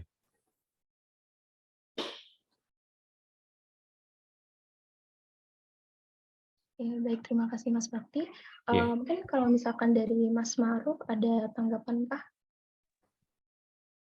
Ya, memang menjadi hari ini sih posisi kita melihat komitmen pemerintah itu yang perlu kita dorong gitu kan. Pertanyaannya kemudian bagaimana mendorong pemerintah, memaksa pemerintah gitu kan. Itu yang menjadi penting. Ya memang harus ada gerakan dari masyarakat untuk kemudian bagaimana menekan pemerintah agar segera melakukan penelitian ini. Karena kembali lagi, satu nyawa mati itu sudah terlalu banyak. Karena tidak bisa memanfaatkan ini. Masa kita mau menunggu nyawa-nyawa lain, kemudian melayang, pemerintah tidak melakukan tindakan-tindakan konkret gitu kan. Karena udah tahu problemnya, ini udah bisa. Persoalan terus kemudian bagaimana membuat ini ada dasarnya untuk melakukan di negara kita. Kuasa itu dipegang sama pemerintah. Bukan kita tidak punya kemampuan untuk melakukan penelitian itu karena itu butuh sumber daya yang besar dan instrumen-instrumen yang kuat sehingga kemudian melahirkan sebuah penelitian yang solid. Nah, itu kan kuasanya kita sebagai rakyat kan tidak bisa, tapi kan kemudian kita hanya bisa memandatkan kepada pemerintah karena pemerintah itu ditujukan untuk kesejahteraan kita bersama. Itu kemudian mengapa negara ini disebut republik karena salah satunya untuk kita, negara ini, untuk masyarakat ini, untuk rakyat. Nah, itu yang kemudian menjadi penting gerakan upaya untuk pemanfaatan medical cannabis ini bisa tercipta di Indonesia. Nah, itu kita memang perlu mendorong karena ini bukan sesuatu yang kita mulai benar-benar dari nol kok. Ini kan udah ada variabelnya lah gitu istilahnya. Kalau dalam penelitian kan udah ada bagaimana kita mau melihat ini dan kemudian kita bagaimana mengkomparasikan dengan praktek-praktek yang sudah ada di berbagai negara lain. Ini cuma soal bagaimana pemerintah mau untuk melakukan willingness-nya itu yang menjadi penting. Ini bukan pemerintah kita tidak mampu, kita tahu dengan segala sumber daya yang dimiliki, kita punya ahli dan pakar yang sangat hebat-hebat, tapi kan kemudian mau tidak pemerintah untuk mengkonsentrasikan dan kemudian memandatkan melakukan sesuai dengan mandat yang diberikan putusan MK. Nah, itu yang kemudian penting untuk kita tagih ke pemerintah. Nah, harusnya dalam wacana-wacana diskusi seperti ini penting juga untuk kemudian melibatkan stakeholder terkait seperti pemerintah gitu. Seperti itu kan jadi menarik teman-teman mahasiswa di sini bisa menagih kepada pemerintah juga. Loh, ini udah dimandatkan kok sama putusan Mahkamah Konstitusi. Tapi kenapa sampai hari ini tindakan konkretnya tidak ada? Nah, itu mungkin pemikiran yang bisa saya sampaikan. Saya izin masuk, boleh Rekan menambahkan Mas Ma'ruf. Ini izin ya, Rekan, Ibu Dwi, Mas Ma'ruf. di luar political will ya, tadi sebenarnya saya memperhatikan juga sejumlah politisi di parlemen itu juga wacana ini sudah mulai muncul ya. Itu juga bisa menjadi peluang. Dan di luar masyarakat sipil, di luar Mas Ma'ruf dan kawan-kawan yang lain, Tempo itu saya lihat lebih dari sudah 2 kali edisi saya rasa ya mengangkat topik legalisasi ganja medis ini ya, pasca Thailand kemarin pasca Thailand sudah melegalkan ini ya. Itu adalah peluang-peluang yang menurut saya bisa dimanfaatkan. Tadi di awal seminar ini saya ada chatting sama Indira ketua Hima, Indir, ini bagus sekali forum ini, gimana kalau kita bikin semacam policy paper ya. Saya rasa Ibu Dwi dan ibu-ibu yang lain, Bapak Fidelis, Mas Ma'ruf sudah berjuang cukup lama. Kayak kampus memang ini forum ini menjadi refleksi kami ya. Saya rasa kampus cukup kecuali perorangan misalnya Ibu Asmin dekan FHUG Atma misalnya, beliau secara individu kontribusi, tapi lembaga pendidikan secara institusi saya rasa juga harus tadi ya involve di sini, karena tadi Mas Ma'ruf juga kita punya banyak ahli kesehatan, kita punya banyak ahli dokter-dokter yang cerdik pandai. Nah, itu harus dimobilisasi untuk kepentingan melindungi anak adik-adik kita. Demikian ya rekan tambahan. Baik, terima kasih Mas Bakti. Tadi kan sebelumnya juga sempat udah dijelaskan dan disebutkan juga ya, karena sampai saat ini pun masih belum ada langkah gitu yang dilakukan oleh pemerintah ya untuk melakukan penelitian ganja juga gitu. Sehingga sampai sekarang pemerintah pun juga masih belum bisa melegalkan ganja gitu karena penelitiannya belum ada gitu. Nah, menurut narasumber sendiri apa sih yang membuat negara sampai sekarang ini masih melarang pemanfaatan ganja di Indonesia untuk kebutuhan medis? Kenapa sampai sekarang masih belum ada pergerakan dari pemerintah untuk melakukan penelitian terkait ganja? Boleh. Harusnya dihadirkan pemerintah, Mbak Moderator, supaya kita bisa nanya langsung. Kita hanya berandai-andai sekarang kalau kita ngomong. Apa sih yang di otak pemerintah itu? Karena itu waktu aku diajak untuk ngobrol di sini, aku sempat nanya, ada nggak orang pemerintahan? Karena aku mau nanya nih, personally aku mau nanya ke mereka. Baik, terima kasih Bu Dwi. Kalau dari Mas Bakti atau Mas Ma'ruf mungkin boleh? Ya, oke. Kalau ditanya kenapa, ini mungkin ya, ini suzonnya saya gitu. Masih belum begitu besar korban dengan timbul yang terlihat gitu kan, walaupun kita nggak pernah tahu korban itu ada berapa, tapi saya selalu sampaikan 1 korban aja itu udah terlalu banyak. Nah, apakah kemudian kita mau menunggu ini sebagai sebuah korban massal sehingga pemerintah baru kemudian bergerak melakukan itu? Nah, artinya apa? Ini soal bagaimana willingness aja pemerintah kapan mau, terus kemudian siapa yang bisa mendorong ini sebagai sebuah gerakan yang besar sehingga pemerintah melihat wah ini sudah begitu berisik sehingga harus saya lakukan karena rakyat sudah banyak yang menagih gitu. Kan kita hidup di alam demokrasi yang kemudian bagaimana suara mayoritas itu lebih kemudian didengarkan. Nah, hari ini sayangnya yang masih muncul itu masih riak-riak kecil yang kemudian ya ini salah satunya mungkin juga yang saya amati ya, ini juga dampak positif dari uji materi yang kita sampaikan. Akhirnya ini apa? Menjadi sebuah diskursus publik terangkat. Kita tidak pernah tahu ternyata di belakang ini banyak orang yang memanfaatkan itu. Nah, itu banyak yang bermunculan. Nah, itu yang hari ini menurut saya pemerintah masih belum begitu melihat ini sebagai sebuah hal yang besar karena masih entah itu kembali lagi ini suzonnya saya nggak tahu alam berpikirnya pemerintah seperti apa. Jadi ini belum dipandang sebagai suatu hal prioritas untuk kemudian dilakukan. Itu yang coba saya amati karena balik lagi sumber dayanya kita punya, instrumen hukumnya udah dibuat. Apalagi yang mau ditunggu kan? Anggarannya kita ada kok, kita bukan negara miskin yang tidak punya anggaran. Jadi apa yang harus ditunggu? Nah itu sebenarnya juga saya ingin bertanya kepada pemerintah, Kementerian Kesehatan. Baik, terima kasih Mas Ma'ruf. Kalau misalnya dari Mas Bakti sendiri, gimana? Seringkali teman-teman sekalian inisiatif yang progresif, upaya-upaya atau agenda-agenda perubahan memang lebih sering itu hadir dari luar sistem, dari luar birokrasi, dari luar entitas government, dari civil society, ketimbang dari negara itu sendiri. Makanya sampai saat ini saya sering sekali berdiskusi bersama teman-teman kalau demokratisasi ini sangat perlu peran aktif civil society. Ini seringkali memang munculnya harus dari kita, dari luar sistem untuk terus-menerus menekan, melakukan pressure. Yang kedua adalah memang dalam banyak kasus pemerintah kita ini, sistem kita ini kecenderungannya itu viral based policy. Negara akan bekerja, negara baru akan warawiri kalau sudah kita ramai di media sosial, ramai di pemberitaan. Jadi bukan karena inisiatif, tapi karena lagi-lagi tadi sudahlah muncul di ruang publik secara ramai, baru bergeser, baru bergerak. Dalam isu lain misalnya upaya pemberantasan korupsi, itu juga kan muncul awalnya tidak serta-merta dari pemerintah sendiri, kelompok di luar negara itu keras terus-menerus konsisten menekan. Nah, mudah-mudahan sih saya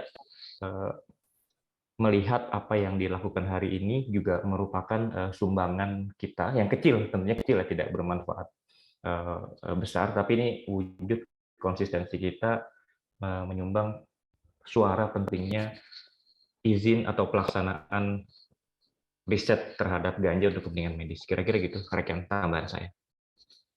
Baik, terima kasih Mas Bakti. Kalau dari kesimpulannya sebenarnya selama ini kita kan harus memiliki suatu gerakan gitu ya untuk membuat perubahan supaya pemerintah tuh juga bergerak dan melegalisasikan ganja di Indonesia sebagai kebutuhan medis. Nah, kalau menurut narasumber sendiri, langkah nyata apa yang bisa dilakukan dan harapan yang dapat diambil terkait permasalahan ini, mungkin dari sisi masyarakat umum dan mahasiswa kali ya, karena ini yang lingkupnya lebih dekat dengan kita dan bisa kita lakukan gitu. Boleh dari Mas Maruf? Iya, pertama ya salah satu medianya dengan diskusi-diskusi seperti ini gitu. Artinya ini menjadi wacana publik yang luas yang kemudian diskusi ini banyak diangkat oleh forum-forum akademis ataupun diskusi-diskusi informal, sehingga kemudian ini kan menjadi diskursus bersama. Akhirnya apa? Kesimpulannya ini bisa menjadi sebuah wacana kita bersama gitu melalui forum-forum ini. Di samping lain ya kita dorong para aparatur kita, para perwakilan kita, para anggota DPR kita untuk mewakili aspirasi kita, untuk ya mereka juga melakukan melalui instrumen kewenangan mereka untuk juga menekan pemerintah agar segera dengan cepat melaksanakan mandat Mahkamah Konstitusi ini, karena kita kan sudah melakukan upaya lewat mekanisme formil dengan uji materi ini. Uji materi ini sebenarnya salah satu sarana yang strategis juga yang kita lakukan untuk kemudian membuka tabir ini kan. Akhirnya hari ini terbuka lewat mekanisme uji materi yang sudah teman-teman masyarakat sipil ini lakukan, karena di sini ada berbagai macam unsur organisasi di dalamnya yang juga menjadi dalam tanda kutip backupnya Bu Dwi nih untuk kemudian ayo kita tempur sama-sama, dan itu sudah kita lakukan. Ini tinggal soal bagaimana lembaga-lembaga eksekutif dan legislatif untuk mematuhi putusan dari Mahkamah Konstitusi itu, sehingga ini bukan menjadi putusan yang tanpa arti atau tanpa makna, tapi kemudian menjadi bermakna dan memang dilaksanakan dengan segera sesuai dengan mandat dari putusan MK itu sendiri. Seperti itu. Terima kasih Mas Maruf. Mungkin kalau dari Bu Dwi bagaimana? Aku lebih ke ini sih, teman-teman mahasiswa lebih sering lagi mengadakan forum-forum seperti ini untuk menciptakan awareness gitu ya. Jadi seperti yang sering kita inginkan sih kita ngobrol-ngobrol sama teman-teman tadi, organisasi tadi, dan juga teman-teman dari LBH dan Ma'ruf dan dari IJJR, bahwa sebetulnya kita perlu dukungan masyarakat, tapi masyarakat tidak akan bisa mendukung kalau mereka nggak aware juga tentang masalah ini, tentang isu-isu seperti ini. Karena itu penting untuk menciptakan awareness dengan menciptakan forum-forum seperti ini yang lebih terbuka, nggak terbatas hanya akademisi, nggak terbatas hanya korban, nggak terbatas hanya saintis, tapi masyarakat luas, terbuka untuk masyarakat luas supaya mereka juga ngerti dan aware gitu. Sebenarnya dengan film Atas Nama Daun ini juga sudah creating awareness nih, karena ketika saya lagi ke Pulau Muna yang terpencil pun mereka mengenali saya gitu. Oh, mamanya Musa ya gitu. Jadi sampai ke sana gitu awareness-nya itu. Tapi kita perlu melakukan hal-hal yang cipatan-cipatan kecil-kecil seperti ini lagi, riak-riak kecil seperti ini untuk mengingatkan lagi. Itu aja, Mbak. Baik, terima kasih Ibu Dwi. Kalau dari Mas Bakti, bagaimana? Nyambung tadi dengan Ibu Dwi soal awareness, saya nih banyak teman-teman mahasiswa yang mungkin masih mempertimbangkan ingin meneliti apa untuk tugas karya akhirnya. Ini jadi satu referensi yang penting saya rasa ya. Ketika Anda meneliti, satu untuk teman-teman ini adalah bagian dari proses belajar mahasiswa, tapi di waktu yang bersamaan mudah-mudahan hasil risetnya juga kan, kalau hasil riset teman-teman ini akan diunggah secara publik di perpustakaan universitas. Itu nanti akan menambahkan referensi yang lebih banyak tentang isu ini kepada publik. Saya rasa itu akan jadi bentuk konkret Reken yang bisa menjadi sumbangan mahasiswa. Banyak konsep-konsep yang teman-teman pelajari di kelas yang bisa digunakan untuk menelaah fenomena ini. Kira-kira gitu, Reken. Baik, terima kasih Mas Bakti. Berarti memang supaya gerakan ini menjadi lebih besar lagi dan bisa mendapat respons dari pemerintah, memang teman-teman dari mahasiswa, dari masyarakat juga harus meningkatkan awareness mereka untuk mengenai legalisasian ganja ini di Indonesia, terutama untuk kebutuhan medis gitu ya. Oke, karena nggak hanya mahasiswa sih, sudah Reken, dosennya juga ya kalau ya, di kampus betul, ya, jangan sampai kita menjadi menara gading gitu ya. Kalau kita pasif, nanti yang akan approach adalah pemerintah menggali argumen-argumen yang hanya mengkonstruk kepentingan pemerintah dan meninggalkan apa yang menjadi concern dari masyarakat. Kira-kira gitu ya. Jadi mahasiswa sudahlah bayar mahal, dibebankan banyak hal, sementara dosennya tidak atau tidak terlibat dalam upaya-upaya konkret. Gitu Raken, izin nambahin tadi. Baik, terima kasih Mas Bakti. Ya, tambahin sedikit, memang boleh, Mas memang ini penting ya untuk kemudian kolaborasi bersama, dan memang penting juga peran akademisi ini untuk mensupport secara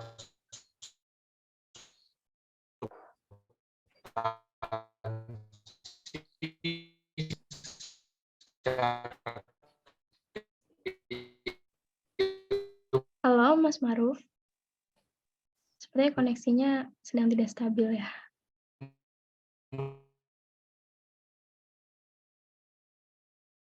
Semuanya seperti apa gitu kan. Nah, ini yang penting untuk kita lebih pengembangan dari perspektif. Kadang juga bisa berdampak pada. Ya, halo? Oh, nggak stabil ya? Sekarang udah jelas? Sudah Mas, sudah jelas. Oke, siap.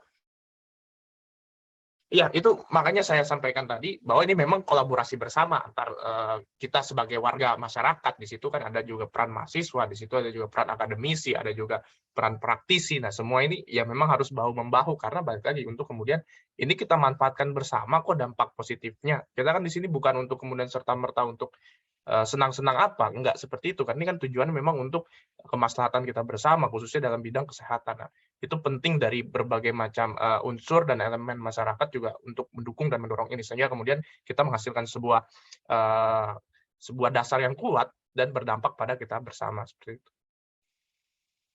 Baik, terima kasih Mas Maruf atas tambahannya. Tapi berhubung karena waktu sudah menunjukkan pukul 15.30, maka saatnya kita masuk ke dalam sesi tanya jawab nih ya. Nah, untuk peserta yang ingin mengajukan pertanyaan kepada narasumber bisa langsung menggunakan fitur raise hand, bertanya via kolom chat, atau menyampaikan pertanyaan secara pribadi kepada moderator, yaitu ke saya sendiri. Nah, kebetulan sudah ada satu pertanyaan yang masuk tadi saat kita diskusi. Katanya, Kak, saya ingin bertanya, apabila pemerintah berencana untuk mengembangkan undang-undang untuk melegalkan ganja, idealnya apa saja yang termasuk dalam undang-undang itu? Boleh dari Ibu Dwi dulu mungkin mau merespon tentang pertanyaan ini? Apa ya, kalau mau melegalkan, aku nggak ngerti sih apa yang harus diregulasi. Mungkin Mas Ma'ruf yang lebih ini ya, yang lebih bisa menjawab dengan lebih tepat apa-apa aja yang perlu dimasukkan ke dalam legalisasi ganja itu kayak emang dilegalkan tuh. Tapi yang jelas sebagai seorang konsumen yang saat almarhum Musa masih hidup harus mengeluarkan uang begitu banyak hanya untuk obat, ya harapannya accessible gitu, artinya affordable, bisa jadinya obatnya si Bibi dan teman-temannya dari turunan ganja ini bisa diakses secara publik dan dengan harga terjangkau. Itu sih untuk regulasi harganya sih. Baik, terima kasih Bu Dwi. Mungkin beralih ke Mas Maruf. Ya, buat saya yang pertama-tama penting adalah dari segi kebijakannya memang kita perlu untuk melakukan semacam abolisi terhadap para korban-korban yang menjadi kriminalisasi dari undang-undang narkotika ini gitu. Jadi dipikirkan juga bagaimana bukan cuma soal pemanfaatannya, tapi kebijakan politik hukum pemidanaannya gitu. Itu yang selalu kita sampaikan, kita harus mendekriminalisasi terlebih dahulu untuk kemudian ini tidak serta-merta nanti malah berdampak tidak ada hasilnya gitu. Karena menurut hemat kami, ketika ini dalam kebijakan kita tadi saya sampaikan, kalau di kita kan ada kriminalisasi terkait dengan penguasaan, kriminalisasi terhadap penggunaan, kriminalisasi terhadap pengedarannya. Nah, dua ini menurut saya itu harus dikriminalisasi terlebih dahulu karena tidak ada gunanya untuk kemudian melakukan pemanfaatan ganja untuk kepentingan medis, kalaupun itu barangnya untuk kita gunakan masih sebuah hal yang kriminal menurut peraturan perundang-undangan kita gitu. Sehingga hal yang penting yang harus kita siapkan yang pertama dekriminalisasi itu gitu. Kemudian yang kedua, ya kita harus siapkan infrastruktur dan regulasiannya seperti apa. Kan kita kan tidak ingin juga ini sebagai sebuah hal yang bebas, sebebas-bebasnya gitu. Kita juga sadar bahwa segala sesuatu itu memang perlu peregulasian. Nah itu kan kemudian sebenarnya sudah terjadi melalui mekanisme kita yang sudah ada. Kita tahu kalau kita menggunakan obat, itu kan tidak serta-merta kita menggunakan obat tanpa ada dosis dan segala macam. Nah itu kan sebenarnya bagian daripada peregulasian. Nah itu yang harus juga dipikirkan bagaimana kita melingkan infrastruktur kita yang ada, terus kemudian kita buat peregulasiannya seperti apa gitu. Sehingga kemudian ini untuk juga menghindari penyalahgunaannya. Nah, ini kan yang menjadi penting. Karena ada semacam ketakutan bahwa ketika ini dilegalkan, nanti akan penyalahgunaannya seperti apa.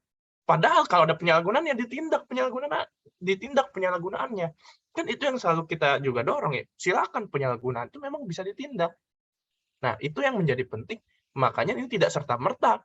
Kita perlu juga untuk peregulasian gitu. Jadi ini harus penting gitu untuk juga melihat politik hukum pidananya seperti apa dan juga infrastrukturnya juga bagaimana peregulasiannya. Itu yang harus dipersiapkan.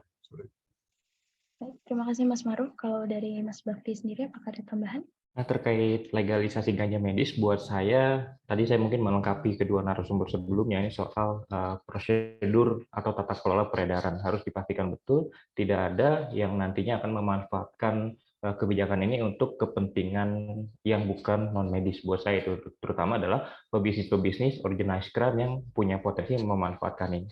Ini nanti akan terkait dengan tugas fungsi kepolisian, tenaga medis, industri farmasi, termasuk misalnya BPOM untuk memastikan peredarannya tidak disusupi, tidak dikooptasi oleh kepentingan yang lain. Satu itu, dan yang juga tidak lupa adalah kesadaran hukum kita semua sebagai masyarakat untuk tidak mengakali regulasi nanti ya ke depannya ya, menurut saya untuk selama nanti ganja itu belum didekriminalisasi dan kemudian masih secara normatif dilarang oleh hukum positif, nah itu juga harus menjadi perhatian kita bersama. Kalaupun nanti ini agak di luar konteks sedikit, kalaupun nanti ganja itu dia dikriminalisasi, misalnya juga bagaimana pengendalian itu beredar ya, ada usia tertentu yang boleh mengakses, boleh mengkonsum, itu juga akan menjadi aspek-aspek turunan yang harus dipersiapkan dan diperhatikan. Kira-kira gitu, Rekan. Baik, terima kasih Mas Bakti. Selanjutnya di sini ada pertanyaan juga masuk ke saya. Menurut narasumber, mengapa pembahasan tentang ganja menjadi hal yang tabu di Indonesia? Mengingat salah satu daerah di Indonesia, yaitu Aceh, telah mengkonsumsi ganja selama bertahun-tahun. Mungkin boleh dari Mas Bakti dulu. Ya, banyak hal yang menyebabkan satu perilaku itu menjadi tabu atau tidak. Salah satunya itu dipengaruhi juga oleh nilai-nilai agama yang banyak disosialisasikan dan diinternalisasikan ke banyak individu, ke banyak masyarakat sejak awal. Ajaran-ajaran banyak agama yang menganggap itu tidak sesuai dengan ajaran, itu haram, itu mengakibatkan dosa, termasuk juga perilaku lainnya sebenarnya. Ini kemudian juga membangun satu pemahaman, membangun satu perspektif di masyarakat yang cenderung menstigma perilaku ini sebagai kegiatan atau perilaku yang menyimpang dari norma. Saya rasa itu yang cukup relevan ya. Rekian yang kedua adalah wacana-wacana yang diproduksi oleh negara sekarang ini lewat pemerintah, lewat Badan Narkotika Nasional, lewat agensi sosialisasi di sekolah-sekolah bahkan kampus yang masih mensosialisasikan bahwa perilaku tersebut adalah perilaku yang tadi ya tidak sesuai dengan norm, tidak sesuai dengan apa-apa yang diharapkan oleh masyarakat. Ini menjadi konteks kenapa ketika kita membicarakan ganja, padahal untuk kepentingan medikal masih terdapat kesimpang siuran saya rasa di masyarakat. Ini buat jadi kita boleh pakai ganja padahal kan bukan pada wilayah itu kita mengupayakan. Kira-kira gitu Rekan. Dan tadi penanyanya. Baik, terima kasih Mas Bakti. Kalau misalkan dari Ibu Dwi sendiri, bagaimana? Sudah terjawab dari Mas Bakti tadi sebetulnya. Cuman aku tambahin aja ya bahwa selain yang disebutkan sama Mas Bakti tadi bahwa ada wacana yang diciptakan pemerintah, ada juga wacana yang diciptakan oleh agama ya. Dan seringkali juga aku melihat kedua institusi ini bekerja sama gitu. Ini yang aku lihat. Pemerintah punya regulasi, pengen ini menjadi lebih ditakuti lagi nih. Akhirnya mereka merangkul agama untuk mengestabliskan ketakutan-ketakutan ini. Menjadi stigma yang sangat ditakuti. Nah, ini yang memang fear control itu yang paling efektif ya untuk mengontrol manusia ya, untuk membuat mereka behave sesuai dengan apa yang kita inginkan. Nah, tapi endingnya ketika suatu saat manusia-manusia ini kemudian menyadari bahwa oh ternyata ada manfaatnya ya, mengembalikan rasa takut itu menjadi rasa normal itu susah banget. Nah, ini yang dialami oleh ganja sih. Aku yakin di dulu-dulu tuh ganja itu bukan sesuatu yang menakutkan. Tapi karena seperti yang tadi dibicarakan sama Rakian bahwa di Aceh pun udah menjadi hal yang biasa dulu dibuat masak malah kan. Tapi sekarang menjadi hal yang menakutkan ya karena itu ada fear control yang diciptakan. Nah, kembali untuk mengembalikan itu menjadi hal yang biasa itu sulit banget. Nah, ini yang menjadi PR kita untuk creating awareness lagi untuk mengembalikan ke masyarakat bahwa this is not fearful gitu. Baik, terima kasih Bu Dwi. Kalau misalkan dari Mas Maruf sendiri, ada tambahan kah? Iya, memang yang paling utama stigma ya. Stigma itu menjadi problem utama kita hari ini terkait dengan perkara narkotika gitu kan. Padahal kalau kita lihat, ya kembali lagi, ini selalu disampaikan kan victimless crime. Kalau dikatakan nggak ada korbannya kok. Terus kemudian kenapa kemudian ini menjadi sebuah hal yang serius? Ya karena kembali lagi yang menjadi jahat itu ada peredaran gelapnya. Tapi hari ini semuanya itu seolah dipandang sebagai suatu hal yang jahat. Sehingga segala sesuatu yang berkaitan dengan narkotika itu harus merupakan evil dia. Nah, itu yang menjadi dasar kenapa sih hari ini kalau kita ngomong ini menjadi tabu, karena itu dianggap sebagai sesuatu yang jahat. Stigmanya seperti itu. Terus kemudian ya itu ditambah dengan kebijakan pemidanaan yang begitu punitif, penghukumannya sangat tinggi. Terus ketiga ya bagaimana aparat pemerintah kita melihat ini sebagai suatu kampanye kekerasannya begitu tinggi. Kalau kita cek LBH masyarakat itu pernah buat penelitian bagaimana dulu sempat tinggi angka extrajudicial killing atau penembakan di luar hukuman terkait dengan perkara narkotika itu didengungkan oleh aktor-aktor atau pimpinan-pimpinan tinggi negara gitu, seperti misalkan presiden ataupun pimpinan tinggi aparat penegak hukum. Nah, hal itu berdampak bahwa oh ternyata sebegitu parahnya gitu. Nah, sehingga ketika kita pun berdiskusi terkait dengan ini, ya ini dipandang sebagai suatu ini akan hal yang jahat gitu. Padahal ya kalau kita lihat lagi, makanya saya sampaikan reorientasi. Memang yang paling utama yang harus kita rubah adalah paradigma kita. Paradigma kita berpikir ini sudah sebagai suatu hal yang betul-betul jahat. Bahkan bisa saya bilang, kalau kita lihat bagaimana treatment pemerintah kita, ini bisa dianggap lebih jahat daripada perkara korupsi. Padahal yang lebih merugikan banyak orang adalah korupsi. Itu kan yang kemudian menjadi penting untuk menjadi perhatian kita bersama. Seperti itu. Baik, terima kasih Mas Maruf. Berarti memang nyangkut sama pertanyaan yang sebelum-sebelumnya, kan tadi juga disebut sempat disinggung juga ya, kalau misalkan memang ganja itu dianggap hal yang tabu gitu ya, karena nggak sesuai dengan norma masyarakat, terus dianggap juga di agama haram dan lain sebagainya gitu. Berarti memang kita juga harus memperbaiki stigma masyarakat dulu gitu ya, sebagai bentuk gerakan untuk bisa melegalisasikan ganja di Indonesia. Oke, selanjutnya ada pertanyaan yang ini ditujukan untuk Ibu Dwi ya. Apakah tanaman ganja memiliki efek samping apabila penderita penyakit seperti Musa menggunakannya sebagai obat? Dan apakah mereka harus menggunakannya secara terus-menerus atau memiliki waktu tertentu? Silahkan dijawab, Ibu. Kalau efek sampingnya aku belum lihat ya di Musa. Efek sampingnya yang negatif ya, efek samping yang tidak negatif, yang positif banyak. Dan memang harus digunakan terus-menerus. Kenapa saya bisa memutuskan begitu? Karena buktinya ketika dia kembali ke Indonesia dan stop, itu kondisinya menurun. Ini juga yang dialami oleh istrinya Fidelis kan, begitu stop langsung menurun kondisinya. Nah, ini bukan ketagihan ya, memang badannya memerlukan itu, memerlukan reseptornya di badannya itu memerlukan CBD di dalam badannya itu untuk bisa membaik. Toh ketika dia menggunakan obat-obatan modern pun, dia setiap hari harus pakai juga, sama aja sebetulnya. Cuman kalau ganja dulu ketika aku menggunakan untuk Musa, dosisnya itu tidak pernah naik ya, sedikit, nggak terlalu banyak, sedikit banget dosisnya. Dan memang diawali dengan dosis sedikit, ketika badan mau meminta lagi lebih, baru kita kasih lebih. Tapi itu juga sama dengan obat-obatan yang Musa pakai di Indonesia. Tapi kalau obat-obatan dipakai di Musa di Indonesia itu ada efek sampingnya, dan itu kelihatan gitu. Dan kayak Musa yang bibirnya pecah-pecah, gusinya berdarah gitu, terus menjadi lebih lemes kalau kebanyakan, itu kelihatan. Kalau di ganja itu nggak ada efeknya, di Musa malah bagus gitu. Jadi dia jadi tidurnya bagus, terus kayak mucus di dalam paru-parunya itu lebih mudah dikeluarkan, dia lebih aware, itu kelihatan banget. Nah, dan ketika itu diputus, nggak menggunakan lagi, sedikit demi sedikit menurun dia kemampuannya. Gitu.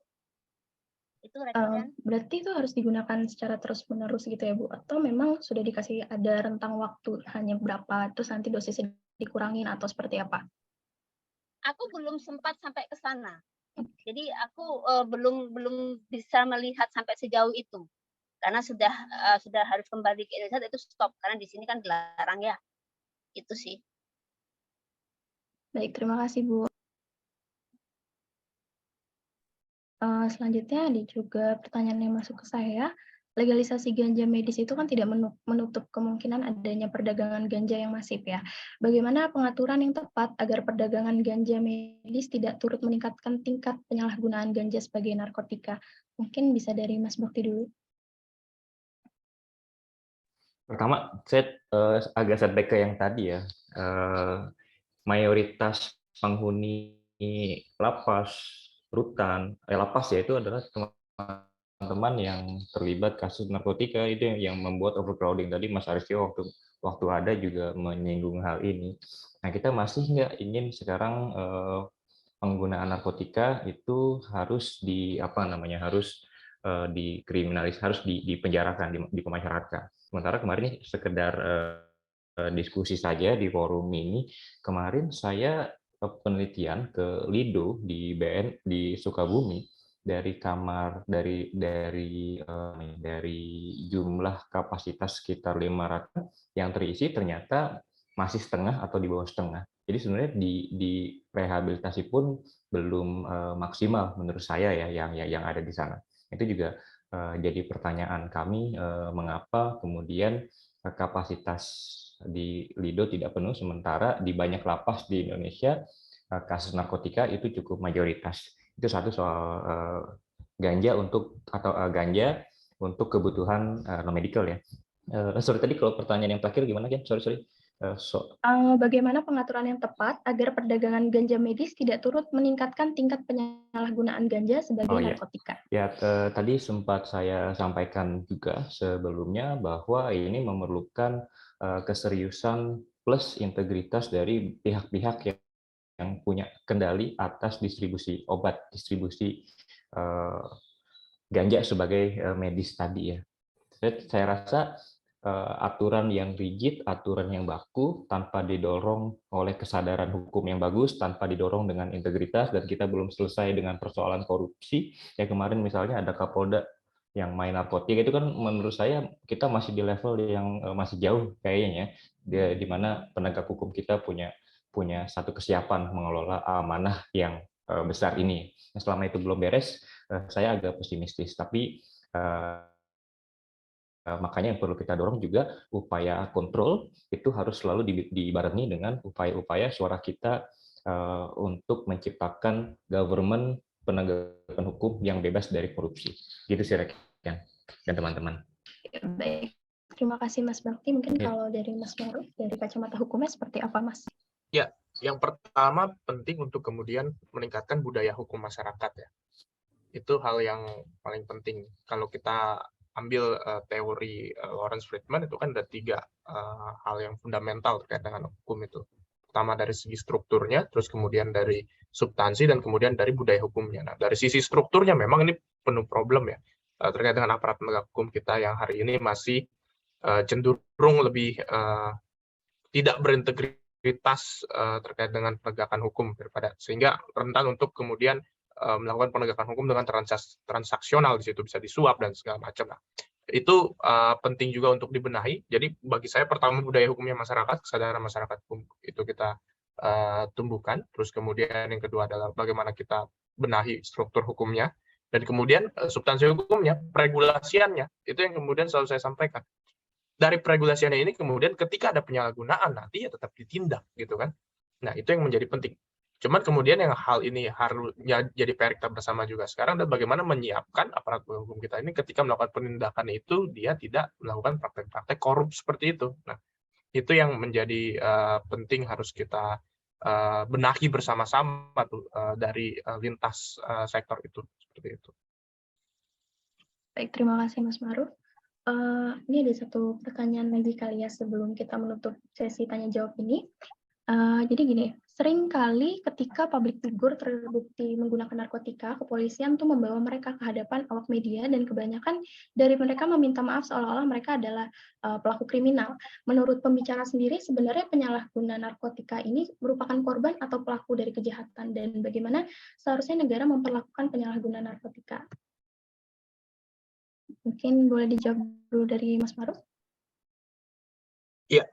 Pertama-tama ya saya tidak mendukung ya praktek-praktek seperti itu ya. Buat saya praktek-praktek seperti itu hanya memperkuat rantai stigma aja terhadap para pengguna narkotika gitu. Ditampilkan di publik, dipermalukan gitu kan, sehingga kemudian dia diharuskan diminta maaf. Padahal kalau kita kritisi dari sisi penegakan hukum, kenapa dia harus minta maaf? Orang dia aja belum terbukti kok untuk melakukan kejahatan.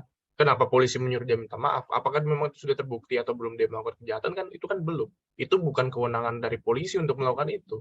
Polisi tugasnya hanya untuk menyidik, untuk menunjukkan, oh ini ada fakta kejahatannya, terus kemudian oh ini ada dugaan-dugaan bukti yang mendukung bahwa si inilah sebagai pelakunya. Tapi apakah memang benar dia pelakunya? Ya belum tentu. Itu kan ranahnya kepada persidangan dan pengadilan nanti yang menentukan. Nah, itu yang menjadi kritik. Bagaimana kemudian membukukan ya seperti itu, dan kemudian saya selalu sampaikan ketika saya sudah bisa, misalkan saya juga sebagai advokat di sini, ketika saya mendampingi klien saya dan kemudian saya punya kesempatan untuk intervensi, sampaikan jangan pernah minta maaf, karena kalau ada upaya untuk melakukan minta maaf itu bisa dipandang bahwa itu sebagai suatu hal yang kamu salah di situ, padahal kan nggak serta-merta seperti itu. Kita tahu bahwa tidak serta-merta narkotika itu adalah suatu hal yang jahat. Apanya yang salah? Kecuali memang dia terlibat peredaran gelap narkotika. Itu kan kemudian yang selalu kita lakukan, ya itu silakan ditindak, diproses. Tapi ketika dia di situ penyalahguna, dia hanya pengguna, apalagi dia pecandu, Ya buat apa kemudian proses peradilan pidana itu untuk mereka? Itu tidak tepat. Karena itu nggak dibutuhkan sama mereka. Pemenjaraan itu bukan solusi. Kita harus sampaikan, penjara bukan solusi. Orang mereka malah jadi ketika di penjara kan artinya ada kebutuhan di situ, ada demand. Kalau kita kembali ke hukum ekonomi kan ada supply, ada demand, ada supply. Sehingga kemudian di situ malah jadi market. Yang hari ini terjadi juga seperti itu. Karena apa ya? Memang penggunanya pecandunya dimasukkan ke penjara. Nah, kedepannya harusnya kembali lagi tidak serta-merta harus selalu dengan pendekatan pemidanaan. Karena kalau semuanya dipidana, pertama overkriminalisasi, kedua overcrowding. Kalau overcrowding melahirkan masalah-masalah yang lain. Di antaranya ya kebakaran lapas Tangerang tahun lalu yang begitu besar sampai korban begitu banyak, itu kan salah satu problem daripada itu. Nah, ini gimana kita mau nggak untuk mencegah api itu biar tidak terbakar, atau kita cuma mau jadi pemadam kebakaran? Nah, itu makanya penting untuk dari hulunya sudah diperbaiki, dari politik hukum pemidanaannya itu yang menjadi penting untuk kemudian ke depan terkait dengan hal seperti itu seharusnya tidak seperti praktek-praktek yang terjadi hari ini. Seperti itu. Oke. Baik, terima kasih Mas Maruf. Kalau dari Ibu Dwi, ingin memberi tanggapankah mengenai hal tersebut? Aku sih sepakat sama Mas Ma'ruf ya. Jadi untuk orang-orang yang menggunakan narkotika itu menjadi korban atau tidak, itu kan sekali lagi itu keputusan mereka sendiri ya menggunakan ya. Jadi bagi aku bukan haknya orang lain untuk memutuskan bahwa dia salah apa tidak. Bahkan yang membuat keputusan menggunakan kan dia sendiri, biar dia yang terhukum dengan perbuatannya sendiri. Itu menurut aku ya. Dengan badannya yang kalau misalnya dia menggunakan narkotika yang jelek, badannya menjadi sakit atau apa, itu menjadi resiko dia gitu. Jadi mungkin kalau diregulasinya, kamu kalau OD nggak dapat tunjangan kesehatan gitu, misalnya begitu dalam regulasinya. Jadi keputusan ada di tangan mereka sendiri gitu. Itu jadi kalau sekarang ini para selebritis kemudian dipampang, dipajang seperti itu sepertinya hanya aparat hukum yang mau show of control gitu ya, menunjukkan bahwa ini loh aku bisa nih, show off aja. Dan sekali lagi seperti kata Mas Ma'ruf, untuk memperkuat stigma bahwa narkotika itu jahat banget semuanya, nggak boleh untuk apapun gitu. Padahal bahkan masyarakat jadi takut nih bahwa memikirkan bahwa narkotika itu bisa ada manfaatnya kok. Mikirin itu aja udah takut gitu, gara-gara ya nih ada selebritis saja kita tangkap kok, kita nggak tebang pilih gitu. Padahal mereka itu sebenarnya show off aja dan untuk memperkuat stigma dan fear control tadi. Itu kalau menurutku, Mbak. Baik, terima kasih Bu Dwi. Selanjutnya dari Mas Bakti, kira-kira ada tambahan? Ya, untuk teman-teman yang user dan dia bukan mengedarkan, dia tidak memperdagangkan, ya ini kan teman-teman yang sakit dan mau sembuh ya harusnya disupport. Orang sakit ya ketemunya obat, ketemunya terapi, ketemunya program-program yang akan menguatkan yang bersangkutan. Kalau dipidana, dipenjarakan, saya rasa itu tidak menyelesaikan masalah. Satu itu, dan soal public figure yang kemudian dipajang, ditampilkan di etalase kepolisian, itu kan menurut saya melihat sebagai praktik di mana penegak hukum mengeksploitasi popularitas public figure untuk kepentingan PR kepolisian. Saya rasa di sana ya. Dan ini unfair karena ini juga kontraproduktif dengan tujuan penghukuman. Orang dihukumkan sebenarnya untuk menjadi koreksi bagi diri yang bersangkutan supaya dia bisa, kalau kita melihat ini sebagai satu perilaku yang bersalah ya, supaya dia ke depan tidak melakukan itu lagi. Kalau ini dipajang di etalase, ini akan mempertegas stigma bahwa seorang bersalah, dan stigma ini akan mempersulit individu yang bersangkutan untuk kembali nanti di masyarakat sebenarnya. Kira-kira gitu, Rekian.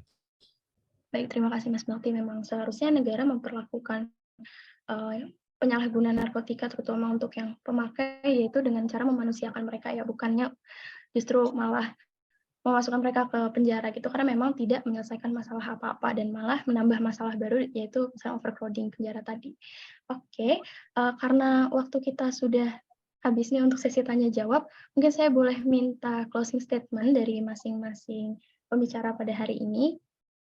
Mungkin dari Ibu Dwi dulu, dipersilahkan Bu. closingnya ya yuk berjuang bersama yuk untuk anak-anak kita, bukan hanya anak-anak dengan cerebral palsy ya, banyak sekali orang-orang yang terbantu dari ganja ini. Teman saya sendiri yang kena kanker hati sampai sekarang masih hidup sudah 12 tahun lebih, itu juga gara-gara diperpanjang hidupnya oleh ganja. Dan dia hidup di sini di Indonesia sekarang karena udah sembuh ya. Yuk kita bersama-sama yuk memperjuangkan supaya medical marijuana bisa diakses di Indonesia. Baik, terima kasih Bu Dwi. Kalau misalkan dari Mas Maruf. Iya, ini menarik ya dengan tema, saya mencoba mengaitkan dengan tema hari ini gitu kan, terkait dengan demi harap kesembuhan. Nah, hari ini harapan itu aja udah dibunuh dengan undang-undang narkotika kita. Karena kita mau berharap untuk memanfaatkan menggunakan ganja itu udah nggak bisa. Artinya apa? Harapan kita aja udah dibunuh. Belum kita menggunakan. Padahal harapan itu penting untuk kita tetap mempertahankan, untuk kita tetap semangat bagaimana menjalani kehidupan kita. Karena buat kita, harapan itu salah satu sendi yang penting dalam kehidupan. Tapi hari ini, harapan itu aja sudah dibunuh. Karena ketika ada orang ingin berharap menggunakan ganja sebagai pengobatan, hari ini di Indonesia itu tidak bisa. Dan itu menurut saya yang harus kita hidupkan kembali harapan itu dengan upaya-upaya kita hari ini. Nah, atas dasar itu saya selalu sampaikan dalam closing statement, harapan itu akan selalu tumbuh melalui upaya-upaya yang dilakukan oleh Ibu Dwi, melalui diskusi-diskusi hari ini, kemudian melalui dengan semangat-semangat kita untuk bagaimana kita mau mendorong pemerintah untuk merubah kebijakan narkotika hari ini. Saya rasa itu. Terima kasih. Terima kasih Mas Maruf. Kalau dari Mas Bakti. Pertama saya mengucapkan terima kasih kepada Ibu Dwi. Saya menyaksikan film dokumenter yang atas nama Daun. Saya belajar banyak dan terima kasih atas keteguhan dan konsistensi Ibu. Juga kepada Mas Ma'ruf, terima kasih sudah hadir menemani kami semua. Saya belajar banyak dan saya yakin kawan-kawan yang hadir sekarang juga banyak mendapatkan enlightenment, banyak mendapatkan pencerahan dan referensi baru. Bagi kami, Mas Ma'ruf, Ibu Dwi, laboratorium kami adalah kehidupan sosial. Ya, kita nggak punya lab seperti teman-teman di kedokteran, di sains. Ya, ini adalah fenomena sosial adalah tempat kami mempelajari gejala yang ada. Terima kasih sudah mendampingi kami semua.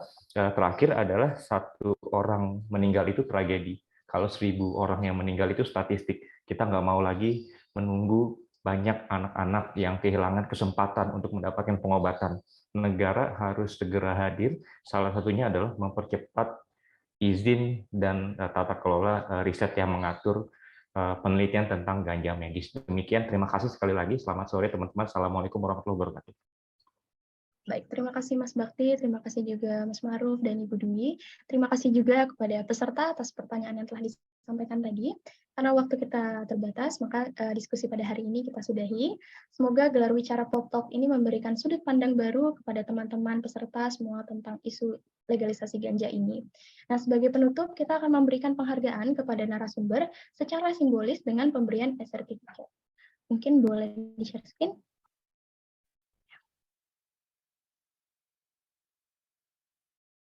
Oke, terima kasih kepada Pak Aristo Pangaribuan karena telah bersedia menjadi narasumber dalam acara ini dan memberikan aspek legalisasi ganja melalui penegakan hukum yang membabi buta di Indonesia melalui film atas nama Daun. Yang kedua, terima kasih juga kepada Mas Bakti Eko Nugroho karena telah bersedia menjadi narasumber dalam acara ini dan memberi pandangan baru terkait dengan hak asasi manusia atas hak kesehatan masyarakat yang direnggut oleh negara karena pelanggaran ganja medis di Indonesia. Selanjutnya, terima kasih kepada Ibu Dwi Pertiwi karena telah bersedia menjadi narasumber dalam acara ini dan memberi pandangan baru terkait dengan perjuangannya untuk melegalisasikan ganja di Indonesia. Selanjutnya, terima kasih juga kepada Mas Ma'ruf Bajamal karena telah bersedia menjadi narasumber dalam acara ini dan memberi pandangan baru terkait dengan Undang-Undang Narkotika di Indonesia terhadap kesesuaiannya dengan Convention 1961. Oke, sesi pemberian penghargaan kepada narasumber tadi menandai berakhirnya acara Pop Talk pada hari ini. Saya Rekian selaku moderator acara pamit undur diri. Mohon maaf apabila ada kesalahan kata. Semoga apa yang menjadi pembahasan pada hari ini dapat bermanfaat bagi teman-teman semua. Dan akhir kata, terima kasih banyak teman-teman atas partisipasinya. Makasih. Sama-sama. Terima Makasih kasih. Mas Bakti. Sampai ketemu lagi. Semoga ada kesempatan Mas lagi Mas Bakti, Bakti. Mas Ma'ruf. Ya, mari Ibu Dwi, sehat-sehat Ibu Dwi, semuanya sehat-sehat. Ya. Terima Terima kasih kasih Mas Mas Ma'ruf, Bu Bakti, Dwi, Bu Rekian, Dwi. makasih teman-teman. Selamat sore. Sore. Untuk teman-teman peserta jangan lupa untuk isi formulir evaluasinya ya, yang ada di kolom chat. Terima kasih, sampai bertemu di acara selanjutnya.